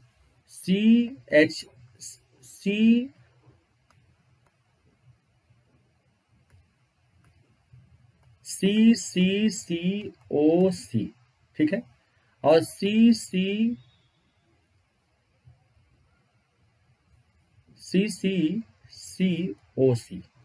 अब ये हमारा क्या है, ये हमारा है मेथॉक्सी, ये भी मेथॉक्सी है। ये 1 2 3 नंबरिंग होगी बच्चों, और इसकी होगी 1 2 3 ऐसी नंबरिंग। देखिए यहाँ पे ध्यान से, तो ये हो गया हमारा 1 मेथॉक्सी प्रोपेन, और ये हमारा 2 मेथॉक्सी प्रोपेन, 2 मेथॉक्सी प्रोपेन। तो 1 मेथॉक्सी प्रोपेन और 2 मेथॉक्सी प्रोपेन ये हम लोग कहेंगे। तो एल्कॉक्सी को हम ठीक उस तरह से मान लेते हैं जैसे कि वो ब्रोमीन हो, तो अगर ब्रोमो होता तो कैसे करते हैं। और आपको एक बहुत इंपॉर्टेंट बात बता दूं कि जो हमारे ईथर्स होते हैं उनको हम उनका nomenclature as a functional group की तरह नहीं करते हैं। ये बड़ी विडंबना है इसकी कि देखिए फंक्शनल ग्रुप का हमेशा सफिक्स यूज करते हैं लास्ट में, अल्कोहल में एल्केनॉल लास्ट में और आता है, और अगर हमारा कार्बोक्सिलिक एसिड है तो लास्ट में ओइक एसिड आता है, कीटोन है तो लास्ट में ओन आता है। लेकिन ईथर में एल्कॉक्सी पहले आता है, एल्कॉक्सी अल्केन करते हैं, यानी हमेशा उसको हम सब उसका प्रीफिक्स मानते हैं, राइट। तो यानी ये क्या है एक तरह से, तो इसका एक बहुत इंपॉर्टेंट चीज है जिसको समझना बहुत जरूरी है। उसका एग्जाम्पल मैं आपको दिखा दूं। इसका एग्जाम्पल ये देखिए, ये इसका एग्जाम्पल है, एनसीईआरटी का एग्जाम्पल है जो कि बहुत इंपॉर्टेंट है। इसमें अगर हम ईथर को नंबर 1 देते एज ए फंक्शनल ग्रुप, जैसे अगर यहां पर हमारे पास, यहां पे ध्यान दीजिएगा, जो मैं कहना चाह रहा हूं उसको समझिए। जैसे अगर यहां पर ठीक इसी चीज को यहां पे 2 CH3 मैं लगा देता, और यहां पर अगर मैं OH करता, जरा इसका आईयूपीएसी नेम लिख के दिखाइए, मैं 2 मिनट में आ रहा हूं। इसका आईयूपीएसी नेम, इस अल्कोहल का आईयूपीएसी नेम लिख के दिखाइए। आईयूपीएसी नेम क्या होगा इसका, आईयूपीएसी नेम क्या होगा इसका, ये मुझे लिख के दिखाइए।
आई एम सॉरी बच्चों, थोड़ा सा अर्जेंट था जाना।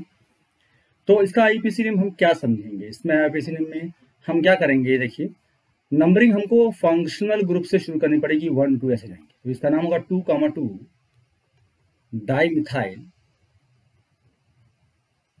2,2 dimethyl pentane sorry cyclohexane one ol. IPC name इसका होगा 2,2 डाइमिथाइल साइक्लोहेक्सेन 1ऑल। ठीक है, तो 1ऑल भी कहने की जरूरत नहीं होगी, जैसा कि हम लोग पहले से जानते हैं कि 1ऑल कहने की जरूरत नहीं होती है, क्योंकि अगर साइक्लिक रिंग है तो उसको 1 देना ही देना होगा, तो साइक्लोहेक्सेनॉल बोल देंगे इसको, राइट। लेकिन बच्चों इसके लिए क्या करेंगे, इसके लिए नंबरिंग हम अब अगर हमारा इथॉक्सी जो है, अगर इथॉक्सी को हम फंक्शनल ग्रुप मानते हैं तो उसको 1 देते, लेकिन आप यहाँ पे साफ साफ देख सकते हैं यहाँ पे 2 इथॉक्सी दिया हुआ है। और जैसा कि हम आईयूपीएसी नोमेनक्लेचर में जनरल रूल जानते हैं कि अगर हम सब्स्टिट्यूएंट्स हों, यानी अगर हमारा एल्काइल हो, जैसे सपोज करो 1 2 3 4 5 ऐसे हो, और यहाँ पे 2 मिथाइल लगा हो, ठीक है, और थर्ड पोजीशन और यहाँ पर इथाइल लगा हो, ठीक है, ऐसे हो, तो हम नंबरिंग किधर से करेंगे, लेफ्ट साइड से करेंगे कि या राइट साइड से करेंगे, ये बताइए। तो नंबरिंग हम इधर से करेंगे तो इथाइल को 3 मिल रहा है, और इधर से कर रहे हैं तो मिथाइल को 2 3 मिल रहा है, लेकिन मिथाइल 2 2 लगे हुए हैं, इसलिए हम नंबरिंग इधर से करेंगे 1 2 3, क्योंकि वहां पर lowest set of locants rule follow होगा। तो दोनों ही एल्काइल ग्रुप्स थे, दोनों ही हमारा एल्काइल था, इसलिए हमको नंबरिंग उधर से करके, हाँ लिखेंगे अल्फाबेटिकली, 5 इथाइल पहले लिखेंगे और तब लिखेंगे 3,3 डाइमिथाइल हेप्टेन, ऐसे लिख देंगे। तो यहां पर भी वही चीज है बच्चों कि भले ही यहां पर हमारा एथॉक्सी है, लेकिन हमें ये ध्यान रखना होगा कि 2 मिथाइल यहां पर है, तो नंबरिंग हमको यहां से 1 फिर 2 करनी पड़ती है, इसीलिए इसका नाम होता है 2 इथॉक्सी, क्योंकि ई पहले आता है तो नाम हमेशा हम अल्फाबेटिकल ऑर्डर में ही लिखते हैं, भले ही उसको कोई भी लोकेंट मिला हो। तो 2 इथॉक्सी फिर 1,1 डाइमिथाइल साइक्लोहेक्सेन। तो ये बहुत इंपॉर्टेंट चीज है, इसको आपको ध्यान देना चाहिए, ठीक है। चलिए आगे चलते हैं हम लोग।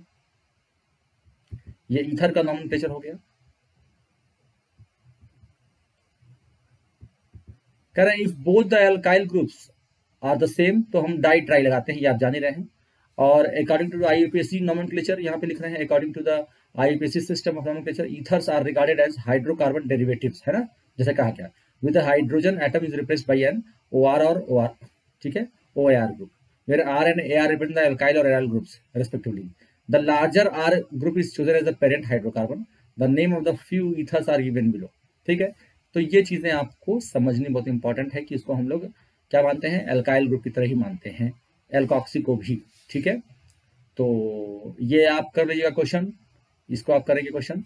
यहाँ पे देखिए, यहाँ पे एल्कोहल है, तो 1 2 3 4 5, तो 4 पे क्लोरो है और 2 और 3 पे डाइमिथाइल है, तो 4 क्लोरो 2 3 डाइमिथाइल पेंटेन 1ऑल, ठीक है।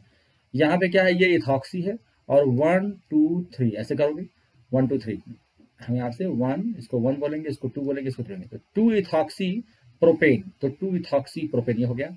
यहाँ पे देखिए, यहाँ पे नंबरिंग यहाँ से होगी 1 2 3 4 5 6, तो 2 6 डाइमिथॉक्सी फिनॉल, 2 मिथाइल फिनॉल, मिथॉक्सी नहीं मिथाइल होगा, ठीक है। और यहाँ पे क्या है, ये आपका है एथॉक्सी, और ये है नाइट्रो, तो इथॉक्सी का ई पहले आता है, तो 1 यहाँ से नंबरिंग तो करेंगे, इसको 1 देंगे, इसको 2 देंगे अल्फाबेटिकल ऑर्डर में, तो 1 इथॉक्सी 2 नाइट्रो साइक्लोहेक्सेन, ये आपका नोमेनक्लेचर का हो गया। Name the following compounds according to IUPAC system, IUPAC system के अकॉर्डिंग नोमेनक्लेचर करना पड़ेगा, ठीक है। अब यहाँ पे देखिए, ध्यान से समझिएगा, लॉन्गेस्ट चेन, क्योंकि यहाँ पे क्लोरीन जो है, क्लोरीन वो भी एक सब्स्टिट्यूएंट है, मिथाइल तो सब्स्टिट्यूएंट है ही, अल्कोहल हमारा क्या है, यहाँ पर अल्कोहल हमारा फंक्शनल ग्रुप है, तो नंबर 1 यहाँ। और अगर हम 1 2 3 4 5 6 लॉन्गेस्ट चेन की बात करेंगे तो अल्कोहल को हमको छोड़ना पड़ जाएगा, लेकिन ऐसे नहीं करेंगे हम लोग, यहाँ से नंबरिंग करेंगे 1 2 3 4 5, ठीक है, ये नंबरिंग है। तो ये वाला आइसोप्रोपाइल हो जाएगा, ये वाला क्लोरोमिथाइल हो जाएगा, ठीक है। तो क्लोरोमिथाइल में सी पहले आता है, 3 क्लोरोमिथाइल 2 आइसोप्रोपाइल पेंटेन 1 ऑल, ठीक है, इसका नाम होगा 3 क्लोरोमिथाइल 2 आइसोप्रोपाइल पेंटेन 1 ऑल, ठीक है। इसमें नंबरिंग हम यहां से करेंगे 1 2 3 4 5 6, तो इसमें यहां मिथाइल हो गया और यहां मिथाइल हो गया, तो इसका नाम होगा 2,5 डाइमिथाइल हेक्सेन 1 ऑल। यहां पे 1 2 3 ब्रोमोसाइक्लोहेक्सेनॉल, 3 ब्रोमोसाइक्लोहेक्सेनॉल, 1 ऑल लिखेंगे सिर्फ हेक्सेनॉल, तो 2 ब्रोमो साइक्लोहेक्सेनॉल, ठीक है। अब देखिए इसमें नंबरिंग किधर से करेंगे, इधर से करेंगे तो 1 2 3 4 मिलता, और इधर से करेंगे 1 2 3 मिलेगा। अगर इधर से भी लेफ्ट साइड से भी 4 मिलता तो भी लेफ्ट साइड से ही करते, क्योंकि यहाँ पे डबल बॉन्ड को भी मिल जा रहा है, तो ये ध्यान रखेंगे। अभी तो फिलहाल लेफ्ट हैंड साइड से 3 मिल रहा है और राइट हैंड साइड से करेंगे तो 4 मिल रहा था, लेकिन अगर लेफ्ट हैंड साइड से भी 4 मिल रहा होता और डबल बॉन्ड होता लेफ्ट हैंड साइड से, तो हम नंबर उधर से करते, इधर से डबल बॉन्ड को भी नंबर मिलता। तो क्या बोलेंगे इसको, हेक्स 1 इन 3 ऑल, 1 2 3 4, यहाँ पे नंबर 1 को, एल्कोहल को 1 देंगे और तब इसकी वजह से हमको डबल बॉन्ड का नंबर देना चाहिए, तो 2 ब्रोमो 3 मिथाइल ब्यूट 2 इन, ठीक है। चलिए structures of the functional group, तो यहां पे देखो बच्चे, मैं थोड़ा सा इसको एनलार्ज करना चाहूंगा। मिथेनॉल में आप देखिए यहां पर CH H और H है, और यहाँ पे 2 लोन पेयर हैं जो कि दबा रहे हैं, दोनों का रिपल्शन बहुत तगड़ा होता है, लोन पेयर का रिपल्शन तगड़ा होता है तो sp3 हाइब्रिडाइज्ड, लेकिन दबा करके इसको 108.9 तक लेते आएगा, लेकिन है क्या sp3 hybridized. CO bond length 142 picometer है और OH बॉन्ड लेंथ 96 पिकोमीटर है, ठीक है। CO बॉन्ड लेंथ 142 पिकोमीटर है और OH बॉन्ड लेंथ 96 पिकोमीटर है। अब आप देखिएगा OH बॉन्ड लेंथ और CO बॉन्ड लेंथ में क्या और लोगों में अंतर आता है, ये देखेंगे, ठीक है। देखिए, और देखिए यहाँ पे फिनॉल आ गया, फिनॉल में क्या है, इधर एक साइड में बहुत बल्की है, तो जो OH जो लोन पेयर का जो रिपल्शन था वो भी उतना दबा नहीं पाता है, उतना छोटा नहीं कर पाता है, बॉन्ड एंगल को उतना छोटा नहीं कर पाता है जितना कि जब 2 मिथाइल था तब कर पा रहा था। तो यहाँ पे ये है और यहाँ पे O है, यहाँ पे H है, तो लोन पेयर की उतनी ताकत नहीं है कि वो बेंजीन रिंग को उतना दबा सके, इसलिए बॉन्ड एंगल थोड़ा सा और बढ़ गया है और 109 डिग्री के आसपास, यानी लगभग टेट्राहेड्रल पे के आसपास आ गया है। अच्छा, CO बॉन्ड लेंथ थोड़ी छोटी हो जाती है क्योंकि पार्शियल डबल बॉन्ड करेक्टर आता है, तो 136 में बेंजीन रिंग में 136 पिकोमीटर होता है 142 पिकोमीटर की तुलना में, क्योंकि यहाँ पे क्या है, partial double bond character, partial double bond, क्योंकि रेजोनेंस होने की वजह से पार्शियल डबल बॉन्ड करेक्टर आता है। और हमारा जो इथाइल यहाँ पर देखिए ईथर है जिसमें 2 मिथाइल है, ये इतना रिपल्शन करते हैं कि ये 109 से, यानी टेट्राहेड्रल एंगल से भी बढ़ करके 111.7 डिग्री होता है। ये बहुत इंपॉर्टेंट है, यानी ये जो लोन पेयर है उनकी इतनी ताकत नहीं होती कि 2 मिथाइल के रिपल्शन को वो ओवरकम कर सकें। मिथाइल आपस में बहुत रिपल्शन करते हैं और 109 से भी ज्यादा फैल जाते हैं, यानी 111 डिग्री के आसपास, 112 डिग्री के आसपास, 111.7 डिग्री के आसपास आते हैं। तो ये बहुत इंपॉर्टेंट है समझना किस तरह से ये चीजें हम देखते हैं। तो स्ट्रक्चर ऑफ मिथेनॉल देखा गया, फिनॉल देखा आपने, और डाइमिथाइल ईथर देखा, तो इस तरह से इसको हम समझ सकते हैं कि किस तरह से स्ट्रक्चर होता है, ठीक है। The bond angle in alcohol is slightly less than tetrahedral से थोड़ा सा कम होता है। क्यों ऐसा होता है, क्योंकि 2 लोन पेयर है, due to the repulsion between the unshared electron pairs of oxygen. In phenol, the OH group is attached to sp2 hybridized carbon atom or aromatic ring. The carbon-oxygen bond length is 136 picometer in phenol, slightly less than the in methanol. ठीक है, this is due to the partial double bond character बता चुका हूं, on according to the conjugation of the shared pair of electron with the aromatic ring, ठीक है ना। और दूसरा कारण है इसका sp2 hybridized state of carbon which to which oxygen is attached. तो कार्बन भी sp2 हाइब्रिडाइज होता है तो थोड़ा सा उसका छोटा साइज हो जाता है, ठीक है। चलिए, इन ethers the 4 electron pairs, that is 2 bond pair and 2 lone pairs of electron on oxygen are arranged approximately in a tetrahedral manner. The bond angle is slightly greater than the tetrahedral angle due to the repulsive interaction between the two bulky R groups. ठीक है, तो बहुत bulky R groups होते हैं, इस वजह से वो उससे रिपल्शन होता है। और CO bond length is 144 picometer, almost same as in alcohol. CO bond length same होता है क्योंकि CO में कोई पार्शियल डॉर्बन कैरेक्टर नहीं आता, इसलिए CO बॉन्ड लेंथ उतना ही होता है जितना कि अल्कोहल में होता है, लेकिन बॉन्ड एंगल बढ़ाती है। अब आता है प्रिपरेशन ऑफ अल्कोहल्स। चलिए, preparation of alcohols. Alcohols are prepared by the following methods. पहला है फ्रॉम एल्कीन्स। एल्कीन पर पानी लगा दो, यानी वाटर का हाइड्रेशन करा दो। तो कई तरह से हम करा सकते हैं, by acid catalyse hydration. Acid catalyse hydration यानी H+ आप दोगे और मार्कोनिकॉफ वे ऑफ एडिशन से यहाँ पर वाटर ऐड हो जाएगा। Alkenes react with water in a presence of an acid as a catalyst to form alcohols. In case of unsymmetrical alkenes, the addition reaction takes place in accordance with Markovnikov rule. तो Markovnikov rule के according होता है और इसमें कुछ बहुत ज्यादा tension नहीं है, क्योंकि किस तरह से होता है मैं समझाता हूँ। तो देखिए, यहाँ पर अगर अनसिमेट्रिकल आपने एल्कीन लिया, अनसिमेट्रिकल आपने एल्कीन लिया, मैं ये बहुत पेट एग्जांपल मैं आपको दे रहा हूं जिस पर हम रीअरेंजमेंट भी करेंगे, ठीक है बच्चे। और जब हम इसको पहले H+ आता है, H+, तो H+ कहां जाएगा, बॉन्ड इधर टूटेगा और H+ यहां जाएगा, जिससे कि कार्बोकैटायन जो है मोर स्टेबल वाला 2 डिग्री वाला बने, मोर स्टेबल 2 डिग्री, यानी यहां पर कार्बोकैटायन बन जाए, यही होता है। तो पहले स्टेप में हमारा यही हुआ, यहाँ पे CH3 हो गया। अब ये हाइड्राइड शिफ्ट हो जाएगा, क्योंकि बगल में मैं हमेशा बताया हूं जब भी कार्बोकैटायन या कार्बन फ्री रेडिकल बनता है तो आप देखिए कि बगल वाला कार्बन उसके अगर मोर डिग्री वाला कार्बन है तो वहां से सबसे हल्का एटम शिफ्ट कर जाएगा। तो सबसे हल्का यहाँ पे कौन है, हाइड्रोजन है, वो शिफ्ट कर जाएगा। हल्का क्यों बोल रहा हूं, हो सकता है कि प्रोटियम H भी दे दे, जैसे आपका तीन जो है आइसोटोप्स होते हैं, प्रोटियम, ड्यूटेरियम और ट्राइटियम। तो प्रोटियम, ड्यूटेरियम और ट्राइटियम ये तीनों अगर लगे हों तो कौन जाएगा, हाइड्रोजन यानी प्रोटियम जाएगा, सबसे हल्का वो है।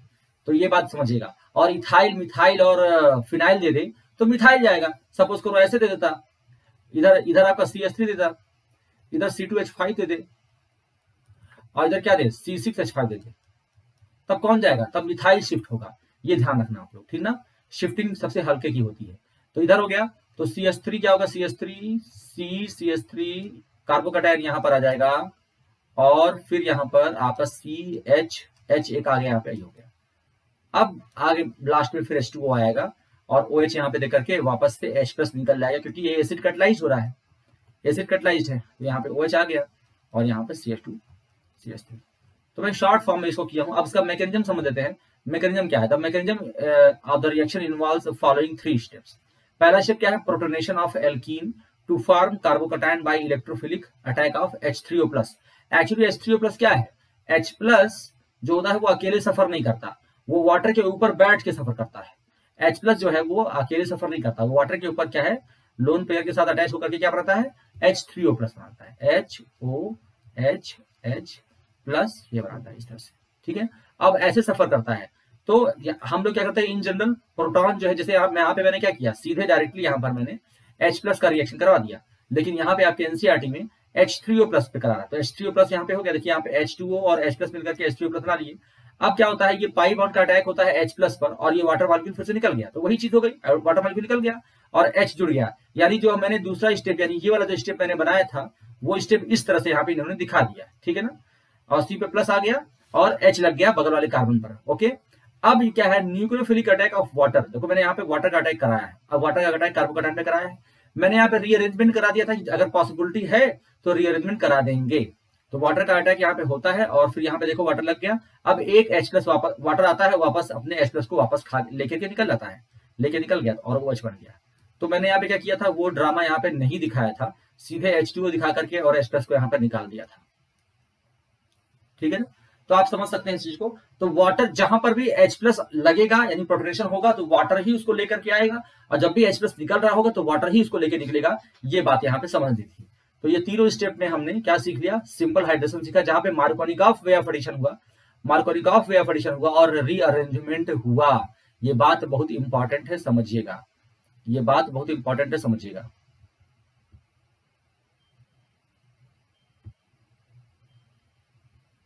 चलिए आगे चलते हैं हम लोग। तो ये बात बहुत इंपॉर्टेंट है, इसको समझिएगा कि जो हमारा एसिड कैटालाइज्ड हाइड्रेशन हुआ है वो मार्कोनिकॉफ वे ऑफ एडिशन से हुआ है और वहां पर रीअरेंजमेंट हुआ है। और दूसरा जो है, दूसरा हम समझते हैं बाई हाइड्रोबोरेशन ऑक्सीडेशन। देखिए हाइड्रोबोरेशन ऑक्सीडेशन में डाइबोरेन यानी B2H6 या BH3 इसको लेते हैं और ये जो है रिएक्शन दिखाता है। जैसे हम यहाँ पे अगर कोई यहाँ पे react with alkene to give tri alkyl borane, tri alkyl borane देता है, एक एडिशन प्रोडक्ट होता है। और this is oxidise to alcohol by hydrogen peroxide in presence of aqueous sodium hydroxide. तो ये हमारा एल्कीन है, एक अनसिमेट्रिक एल्कीन है और इस पर हमने BH3 लगा दिया, BH3 होल्ड ट्वाइस हमारा डाइबोरेन है। तो समझना यहाँ पे बात को अच्छे। देखिए यहाँ पर क्या होता है कि तीन मॉलिक्यूल बार बार से तीन एल्कीन मिल करके ट्राई अल्काइल बोरेन, जैसे यहाँ पे मैं एक समझा दूं आपको कि देखिए यहाँ पर BH2 लग गया इधर इस वाले कार्बन पे और H यहाँ लग गया, तो फिर से एक और एल्कीन लिया गया, तो एक और B जो यहाँ पे BH2 का 2H बाकी था तो एक और H चला गया और एक और जो है N प्रोपाइल यहाँ पे लग करके ट्वाइस हो गया। एक और एल्कीन लिया हमने तो एक और B का H चला गया और क्या बन गया यहाँ पे ट्राई अल्काइल बोरेन। ये है try alkyl borane, tri alkyl borane. और ट्राई अल्काइल बोरेन का और भी कई सारे प्रोडक्ट्स में हम बनाते हैं इसको, लेकिन यहाँ पे हम एनसीईआरटी पे स्टिक होके चल रहे हैं तो यहाँ पे एनसीईआरटी समझेंगे। और मैं पढ़ा भी चुका हूँ पहले भी, हाइड्रोबोरेशन ऑक्सीडेशन में पढ़ाया हूँ पहले भी, तो यहाँ पे ध्यान देंगे। देखिए तो ये देखिए प्रोपेन 1 ऑल यहाँ पे बन गया। जब हम यहाँ पे वाटर लगाएंगे और हम यहाँ पे पेरोक्साइड हाइड्रोजन पेरोक्साइड लगाते हैं और OH के प्रेजेंस में यहाँ पे लगाते हैं, OH माइनस के प्रेजेंस में, तो यहाँ पे प्रोपेन 1 ऑल बन रहा है, यानी ये anti Markovnikov way of addition है, anti Markovnikov addition, anti Markovnikov way of addition. The addition of borane to double bond takes place in such a manner that the boron atom get attached to the sp2 carbon carrying greater number of hydrogen atoms. The alcohol so formed look as it been formed by the addition of water to the alkene in way opposite to the Markovnikov's rule. In this addition, तो alcohol obtained is in excellent yield, बहुत अच्छे yield में होता है और क्या होता है anti Markovnikov's way of addition है, ठीक है ना। अब इसमें एक और चीज होती है बच्चे, ऑक्सीमर्क्यूरेशन डीमर्क्यूरेशन। ये हमारा हाइड्रोबोरेशन ऑक्सीडेशन था। ऑक्सीमर्क्यूरेशन डीमर्क्यूरेशन होता है जिसमें मार्कोनिकॉफ वे ऑफ एडिशन होता है लेकिन रीअरेंजमेंट नहीं होता, ठीक है ना। वहां पर हम लोग मर्क्यूरिक एसीटेट लेते हैं, मर्क्यूरिक एसीटेट के साथ हम वहां पर रिएक्शन कराते हैं किसी अनसिमेट्रिकल एल्कीन पर और आगे चल करके हम उसको रिएक्ट कराते हैं H2O से, पानी से, ठीक है ना। चलिए यहाँ पर हम फिर आता है अगला हमारा from carbonyl compounds, carbonyl compounds by reduction of aldehydes and ketones, यानी एल्डिहाइड्स और कीटोन्स का रिडक्शन करके हम क्या बना सकते हैं बच्चों, एल्कोहल बना सकते हैं। तो यहाँ पे हमें याद रखना होगा कि हमारे रिड्यूसिंग एजेंट क्या है, क्योंकि देखो एल्डिहाइड और कीटोन सिर्फ एक स्टेप ऊपर है अल्कोहल से, यानी थोड़ा सा माइल्ड रिड्यूसिंग एजेंट लगाना पड़ेगा आपको, क्योंकि और तगड़ा लगा दोगे रिड्यूसिंग एजेंट तो अल्कोहल से क्या, तो वो अल्कोहल ना बन करके एल्केन बना देगा सीधे। तो एल्डिहाइड कीटोन पर aldehydes and ketones are reduced to corresponding alcohols by addition of hydrogen in presence of catalyst, catalytic hydrogenation बोलते हैं। The usual catalyst is finely divided metal such as platinum या palladium या nickel, यानी जो general हम use करते थे, हमेशा करते आए हैं डबल बॉन्ड के लिए, हाइड्रोजनेशन के लिए, वही यहाँ पर भी यूज करेंगे। तो फाइनली डिवाइडेड हम प्लैटिनम, पैराडियम या निकेल लेंगे। It is also prepared by treating aldehydes and ketones with sodium borohydride NaBH4 या लिथियम एल्यूमिनियम हाइड्राइड या LiH4, इसका भी इस्तेमाल करते हैं, जो कि क्या करता है इसको बेटा, इसको रिड्यूस करता है अल्कोहल तक। Aldehyde yields primary alcohols while ketone yields secondary alcohol. देखिए ऐसा क्यों होता है, एल्डिहाइड जो है CH3 C double bond OH ये है, और अगर हम यहाँ पे H2 लगाते हैं तो CH3, तो यहाँ पे इस पे OH आ गया, बॉन्ड टूट गया, यहाँ पे एक H आ गया ये, तो आप देख सकते हैं ये प्राइमरी अल्कोहल 1 डिग्री ही बन रहा है। लेकिन यहाँ पर अगर हम कीटोन लेते CH3 डबल बॉन्ड OCH3 और यहाँ पे अगर हम H2 लगाते तो CH3 C OH H CH3, तो ये 2 डिग्री होता है। तो वो यही बता रहा है कि aldehydes yield primary alcohols whereas ketone yields secondary alcohol। ये बात ध्यान देना इंपॉर्टेंट है।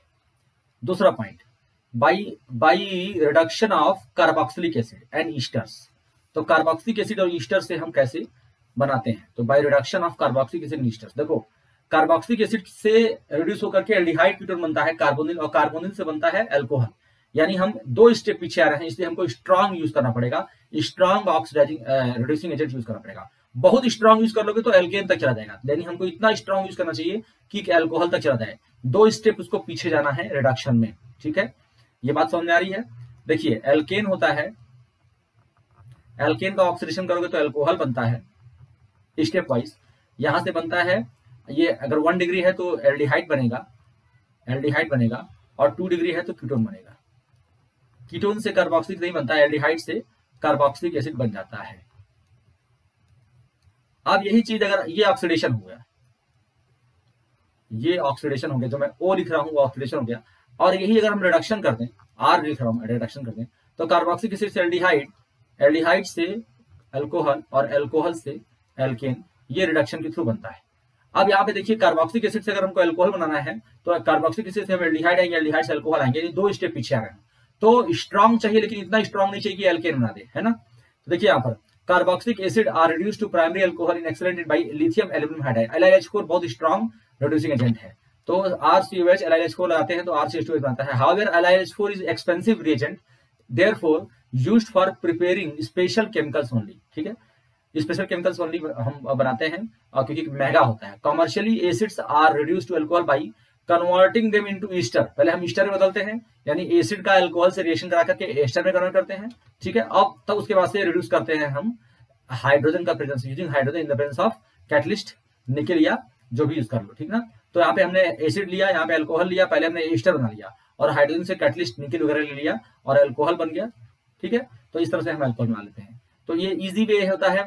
हम जो है अगर हमें बनाना है तो पहले हम क्या करें, हम ईस्टर बना लें, तो RCOR, अगर हम R-OH ले लें तो हमारा ईस्टरिफिकेशन से RCOOR- बन जाएगा, और तब हम अगर वाटर ले लेते हैं, H2 लेते हैं, H2 कैटलिस्ट, तो RCH2OH बन जाता है, और R-OH बन जाता है, दैट्स इट।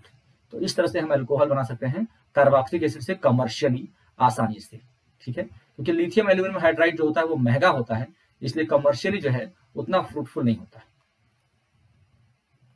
अब आता है Grignard reagents.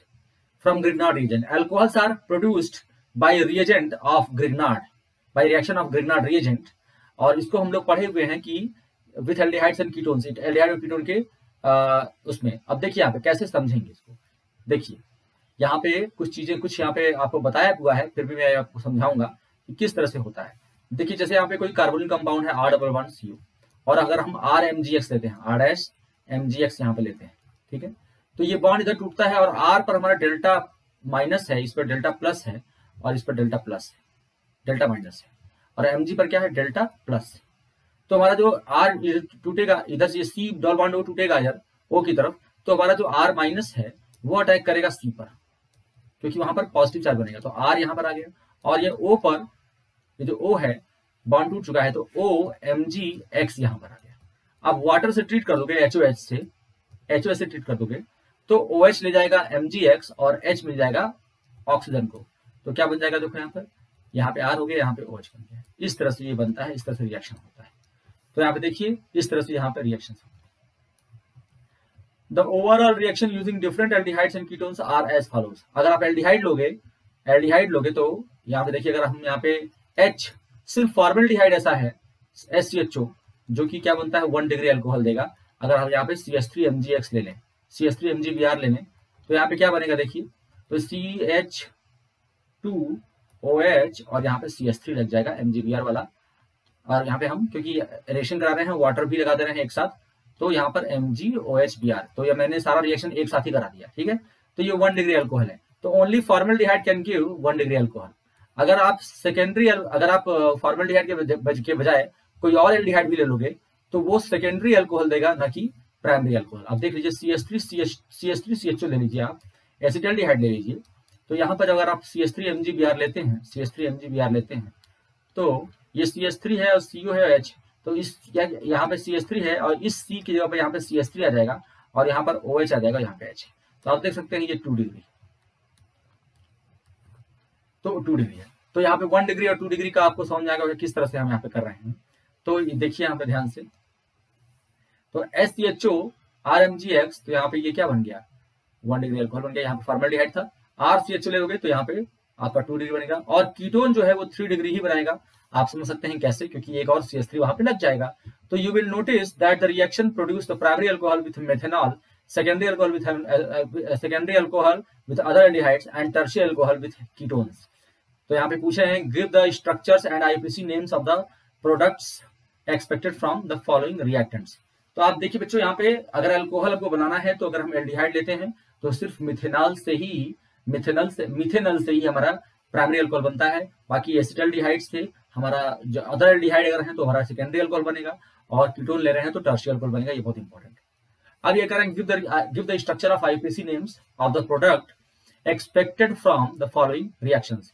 Catalytic reduction of butanol, butanol का कैटालिटिक रिडक्शन करेंगे तो क्या बनेगा, ब्यूटेन 1-ऑल। ब्यूटेनॉल है तो आप जानते हैं अल का मतलब होता है टर्मिनल हमेशा, तो CH3 CH2 CH2 CHO, ये कुछ और बात ही नहीं हो सकती। अल का मतलब होता है टर्मिनल, तो ये देखिए CHO यहाँ पर है तो यही किसको बदल जाएगा, CH2OH में बदल जाएगा, बाकी और ये रहेंगे। तो ये ब्यूटेन 1-ऑल बन जाएगा। क्या बन जाएगा बच्चों, ब्यूटेन 1-ऑल। ठीक है।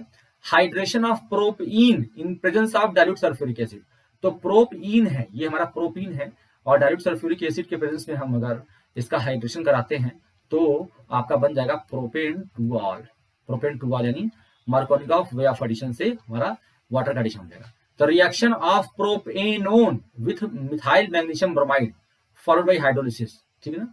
तो देखिए यहाँ पर प्रोपेनोन है CH3, C double bond O है और यहाँ पर CH3 है, और मिथाइल मैग्नीशियम ब्रोमाइड है यानी CH3 MgBr है, CH3 MgBr। तो ये मैंने अभी करके दिखाया ही है। तो क्या आ जाएगा CH3, ये आपका CH3 COH CH3 और CH3, तो ये क्या आ जाएगा 2 मिथाइल प्रोपेन 2-ऑल। ठीक है, ये बन जाएगा। चलिए आगे चलते हैं। यहाँ पे दिया भी है आंसर आपको। प्रिपरेशन ऑफ फिनॉल, फिनॉल की प्रिपरेशन कैसे करते हैं बच्चों। Phenol also known as carbolic acid, इसको हम लोग कार्बोलिक एसिड भी कहते हैं, was first isolated in the early 19th century from coal tar से सबसे पहले इसको बनाया गया था। Nowadays phenol is commercially produced synthetically. In the laboratory, phenols are prepared from the benzene derivatives by any of the following methods. देखिए कौन कौन से मेथड्स हैं जिससे हम फिनॉल बना सकते हैं। पहला है फ्रॉम हेलोएरिन्स, ये हम पढ़ चुके हैं। देखिए बहुत सारे बच्चों बहुत सारी चीजें ना रिपीट होती हैं, तो आपको ये ध्यान रखना होगा कि बहुत सारी बातें रिपीट होती हैं, तो उसको हम लोग बार बार पढ़ करके बहुत अच्छे से याद कर सकते हैं। आपको याद होगा कि क्लोरोबेंजीन का हमने NaOH के साथ रिएक्शन 623 केल्विन बहुत हाई टेम्परेचर पे कराया था। तब क्या बनता है, पहले आपका बनता है सोडियम फिनॉक्साइड बनता है, और बाद में एसिड से रिएक्ट कर दोगे तो ये बन जाएगा हमारा फिनॉल। इसी को और आसान करना हो तो हम क्या कर देंगे, नाइट्रो लगा देंगे, तो और टेम्परेचर कम होता चला जाएगा। राइट, ये हमने सीखा था पहले ही। तो आर्थो और पैरा पर इसको लगा दोगे तो कम हो जाएगा। तो क्या यूनिट 10 क्लास 12 कह भी रहा है। ठीक है। दूसरा है फ्रॉम बेंजीन सल्फोनिक एसिड, तो बेंजीन सल्फोनिक एसिड पहले बना लो और उसको NaOH से ट्रीट कर दो। बेंजीन सल्फोनिक एसिड हम बना सकते हैं कैसे, ओलियम से रिएक्ट करेंगे तो SO3H बन जाएगा। हमने पिछले चैप्टर यानी हेलोल्केन्स और हेलोरिन्स में क्लोरोबेंजीन पर सल्फोनेशन कराया है, और मैंने पूछा था कि इलेक्ट्रोफाइल क्या होगा। तो फिर पूछता हूं कि सल्फोनेशन जब कराते हैं तो इलेक्ट्रोफाइल क्या होगा, बताओ मुझे जरा।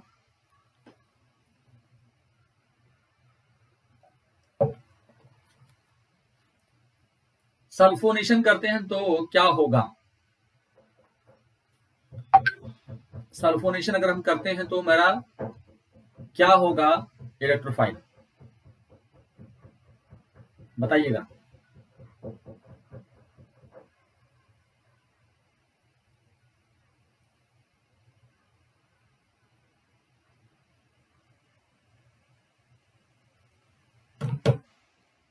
SO3 होता है बच्चे, SO3 होता है हमारा सल्फोनेशन में इलेक्ट्रोफाइल। बार बार बताया हूं, नाइट्रेशन में होता है NO2+, क्लोरीनेशन में होता है Cl+, फिडरक्राफ्ट एल्काइलेशन में होता है R+, फिडरक्राफ्ट एसाइलेशन में होता है RCO+। ये सब याद रखना तुम लोग सारा, ये सब इलेक्ट्रोफाइल्स हैं अलग अलग।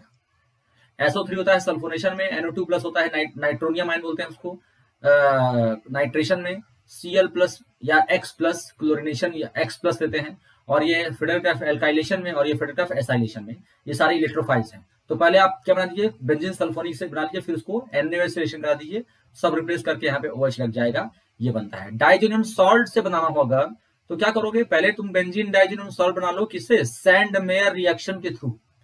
सैंड मेयर रिएक्शन जो होता है वो जो प्राइमरी एरोमेटिक अमीन लेते हैं, और इस प्राइमरी एरोमेटिक अमीन पर NaNO2HCl लगा देते हैं, और ये NaNO2HCl जो है वो बेंजीन डाइजोनियम क्लोराइड बनाता है, N2HCl, N2Cl, और इसको हल्का सा गर्म कर दोगे बच्चे तो ये बन जाएगा क्या, एल्कोहल, N2 गैस निकल जाएगी। तो बहुत ही आसान है। और एक चीज बहुत इंपॉर्टेंट ध्यान रखना कि जब भी हम बेंजीन डाइजोनियम क्लोराइड बनाते हैं तो 0 से 5 डिग्री सेल्सियस टेम्परेचर मेंटेन रखते हैं। ये बहुत इंपॉर्टेंट है, मेंटेन करना बहुत जरूरी है। अगर नहीं करोगे तो हमारा नाइट्रोजन गैस उड़ जाएगा। तो बाद में जब हम रिएक्शन कराते हैं तो बाद में हम हीट करते हैं, तो वार्म किए हो, तो जैसे वार्म किए हो नाइट्रोजन गैस क्या किया, उड़ गया, HCl गैस उड़ गया, है ना। तो बहुत अच्छा। और फिर नेक्स्ट है क्यूमीन। क्यूमीन जो होता है बेटे, आइसोप्रोपाइल बेंजीन को क्यूमीन कहते हैं।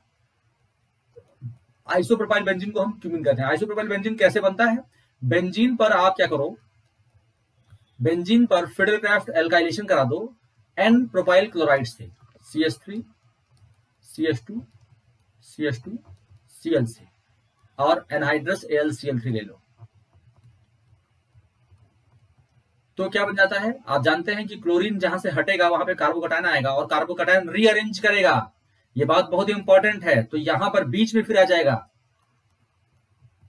ठीक है। देखिए यहां पर अगर जब यहां से निकल जाएगा क्लोरीन तो यहां प्लस आएगा, और फिर यहां से हाइड्राइड शिफ्ट होगा, और तब ये क्या बन जाएगा, ये आपको बहुत इंपॉर्टेंट है। जब भी आप कार्बोकटायन बनता है तो अवेयर हो जाए कीजिए। अब ये बेंजीन पर अटैक करेगा, कौन, सेकेंडरी, ये वाला अटैक करेगा, ठीक है बच्चे, ये बहुत इंपॉर्टेंट।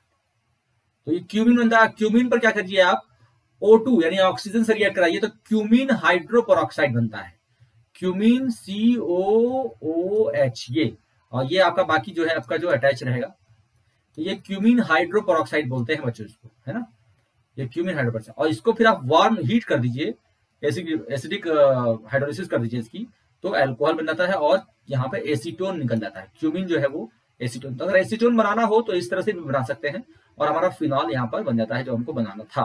तो जो बनाना था वो बन ही गया, और बाकी हमारा एक साइड प्रोडक्ट भी बन गया, जो कि अच्छा साइड प्रोडक्ट है, वो है एसीटोन। उसका नाम है क्या, एसीटोन, ठीक है बच्चों। तो ये बहुत इंपॉर्टेंट चीज है कि फिडेलक्राफ्ट एल्काइलेशन, फिडेलक्राफ्ट एसाइलेशन भी आपको कैसे आता है, तो हम साथ साथ में और भी चीजें समझते हुए आगे बढ़ते रहते हैं, ठीक है। क्वेश्चन है, show how are the following alcohol prepared by the reaction of suitable Grignard reagent on methanal. तो मिथेनल क्या है, CH3CO.1O और यहाँ पे H, यही हमारा मिथेनल है। अब ये कह रहे हैं कि CH3 ये ऐसे हो जाए, और ये देखिए ध्यान से समझिएगा, यानी OH लग जाए इस वाले कार्बन पर, राइट। अब यहाँ पे समझना होगा हमको, हमारा ग्रिग्नार्ड रीजन पे क्या रिएक्शन होता है, RNGX होता है, और ये R जो है वो यहाँ जाके लग जाता है, और OH फिर बाद में हाइड्रोलिसिस करते हैं तो यहाँ पे OH बन जाता है। तो अगर ऐसा बन रहा है, ठीक है, तो ये कह रहे हैं मिथेनल से हम मिथेनल पे क्या लगा दें ऐसा, ये मिथेनल है कि हमारा इस तरह का बन जाए, इस तरह बन जाए, ठीक है बच्चों। तो हम क्या करें, CH3Mg Br ले लें, ऐसा ले लें, ठीक है। तो ये क्या करेगा, ये जाकर के यहां पर अटैच हो जाएगा, जाके अटैच हो जाएगा, ठीक है बच्चों, इस तरह से बन जाएगा।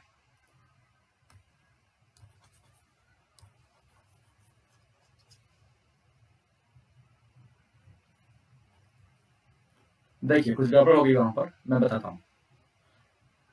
हमारा हमें ग्रिग्नार्ड रीजन से रिएक्शन करा रहा है मिथेनल पर, यानी CH3 और CHO, ठीक है।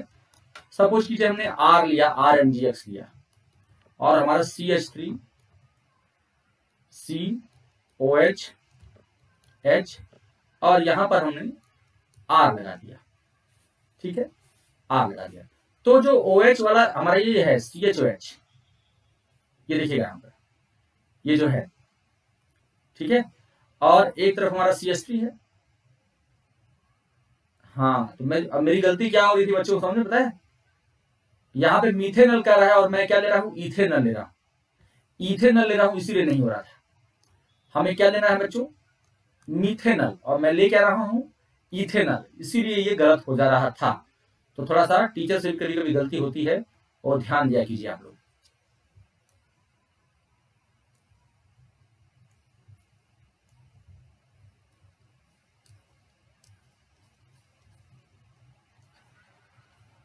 चलिए, तो अब मैं इसको करेक्ट करता हूं, देखेंगे। देखो, तो HC⋯OH ये हमारा मिथेनल है, और हम यहाँ पर RMgX ले लेगा, तो ये बन जाएगा हमारा CH और H, और यहाँ पे R आ जाएगा, यहाँ पे OH आ जाएगा, ऐसा हो जाएगा बच्चों। अब ये R क्या है, यही तो R हमारा है, तो यहाँ पे हम क्या ले लें, CH3 C CH3 और H, ये इसको जोड़ दें इससे, यही हमारा क्या है, RMgX के लिए, यहीं पर MgX लगा दोगे तो जो लिखा था आंसर वो करेक्ट था। तो CH3 C CH3 H MgBr ये हमारा आंसर होना चाहिए। ये इसके लिए क्या लगाना पड़ेगा, मिथेनॉल के लिए हमको लेना पड़ेगा ये हमको लेना पड़ेगा ऐसे साइक्लोहेक्साइल MgBr, ये लेना पड़ेगा, तो ये बन जाएगा। Right the structure of the products of the following reactions. तो हम क्या कर रहे हैं यहाँ पर, एसिडिक हाइड्रोलिसिस कर रहे हैं, पानी सेरेशन, तो मार्कोनिकॉफ वे ऑफ एडिशन से वाटर मॉलिक्यूल यहाँ पर ऐड हो जाएगा और ये 2 डिग्री अल्कोहल बन जाएगा। NaBH4 से रिड्यूस कर रहे हैं, तो NaBH4 क्या करता है बच्चों, NaBH4 क्या करता है, जो हमारा कीटोन होता है उसको रिड्यूस करेगा। ये तो हमारा एस्टर है, ये एस्टर इसको कुछ नहीं कर पाएगा ये, ठीक है, हमारे कीटोन को रिड्यूस कर देगा, ठीक है, अल्कोहल में। तो ये क्या हो जाएगा बच्चे, यहाँ पर हो जाएगा OH, और ये हो जाएगा CH2COOCH3, और ये NaBH4 है, ये एल्डिहाइड को कर देगा। तो जैसे कि उसने अल्कोहल को पीछे ऊपर किया है, तो CH2CH2CH2OH और यहाँ पे CH3, ठीक है, इस तरह से हो जाएगा। फिजिकल प्रॉपर्टीज पे आते हैं। Alcohols phenols consist of 2 parts. Alcohol और फिनॉल के पास 2 पार्ट होते हैं। पहला पार्ट होता है an alkyl group and hydroxyl group. 2 part होते हैं, एक होता है एल्काइल ग्रुप, दूसरा हाइड्रोक्सिल ग्रुप। एल्काइल ग्रुप जो होता है वो वाटर के साथ कोई इंटरेक्शन नहीं दिखाता, जबकि हाइड्रोक्सिल ग्रुप दिखाता है। एल्काइल ग्रुप जो है, the properties of the alcohols and phenols are chiefly due to the hydroxyl group. Hydroxyl group की तरफ से ही हम लोग मानते हैं। The nature of alkyl and aryl group simply modify this property. अब देखिएगा, समझिएगा, बॉइलिंग पॉइंट क्या होता है। जैसे जनरली अल्कोहल के बॉइलिंग पॉइंट होते हैं वो ज्यादा होते हैं क्योंकि हाइड्रोजन बॉन्डिंग होती है। तो the boiling point of alcohols and phenols increase with increase in the number of carbon atoms. क्यों बढ़ेंगे बॉइलिंग पॉइंट, क्योंकि बॉइलिंग जब मॉलिक्यूलर मास बढ़ता है तो वन वाल फोर्स बढ़ता है, तो बॉइलिंग पॉइंट अल्कोहल और फिनॉल के बढ़ेंगे with increase in the number of carbon atoms, increase in the one वाल force of attraction.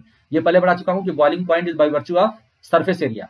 Surface area बढ़ेगी, मॉलिक्यूलर मास बढ़ेगा तो सरफेस एरिया बढ़ेगी, सरफेस एरिया बढ़ेगी तो वन वाल इंटरेक्शन बढ़ेगा, तो हमारा बॉइलिंग पॉइंट भी बढ़ेगा, ठीक है।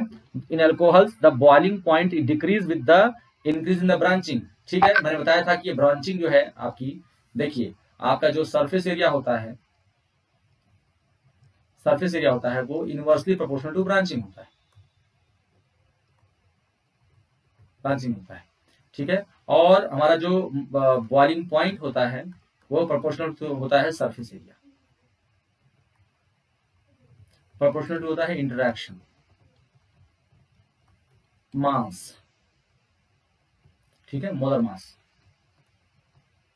ठीक। तो यहाँ पे ये बात है।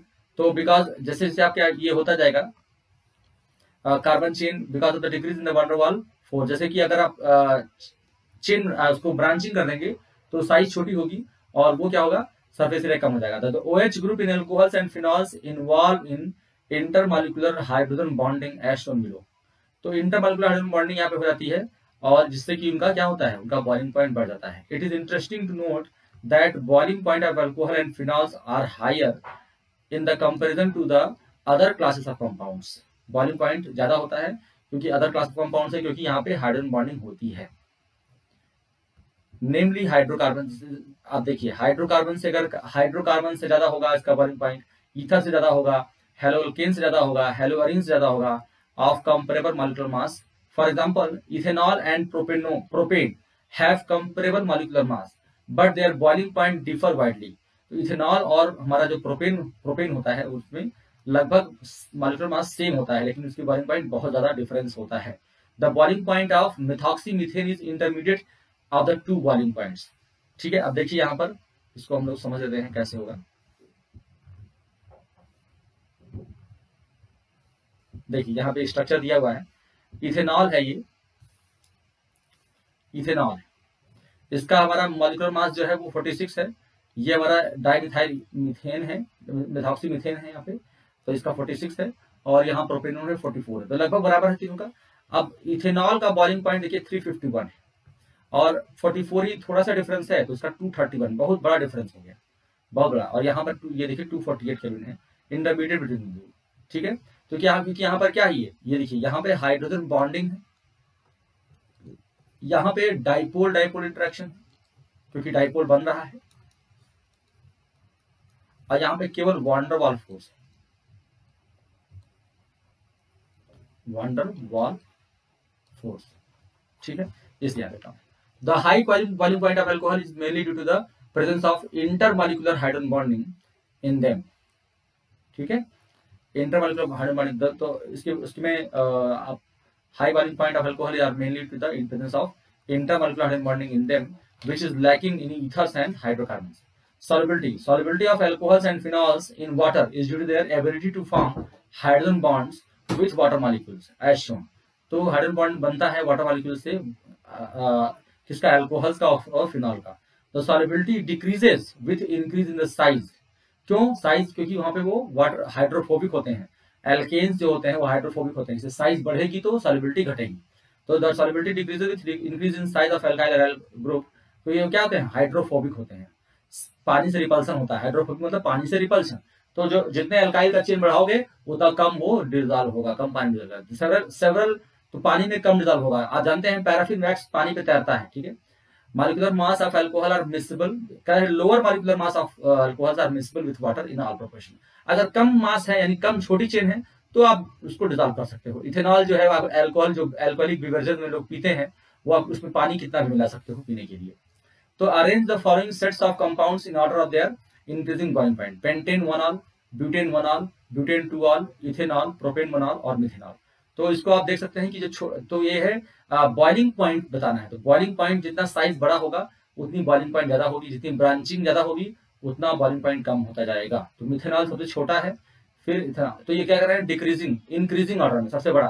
तो सबसे बड़ा यहाँ पे कौन है, पेंटेन 1 ऑल, फिर ब्यूटेन 1 ऑल, फिर ब्यूटेन 2 ऑल क्योंकि ब्रांचिंग हो गई थी, फिर प्रोपेन 1 ऑल, फिर इथेनॉल, फिर मिथेनॉल. तो एकदम साफ साफ दिख रहा है, पेंटेन 1 ऑल सबसे बड़ा, फिर ब्यूटेन 1 ऑल, फिर ब्यूटेन 2 ऑल क्योंकि ब्रांच है इसलिए ब्रांचिंग होगी तो क्या होगा, सरफेस एरिया कम होगा तो बॉइलिंग पॉइंट कम हो जाएगी.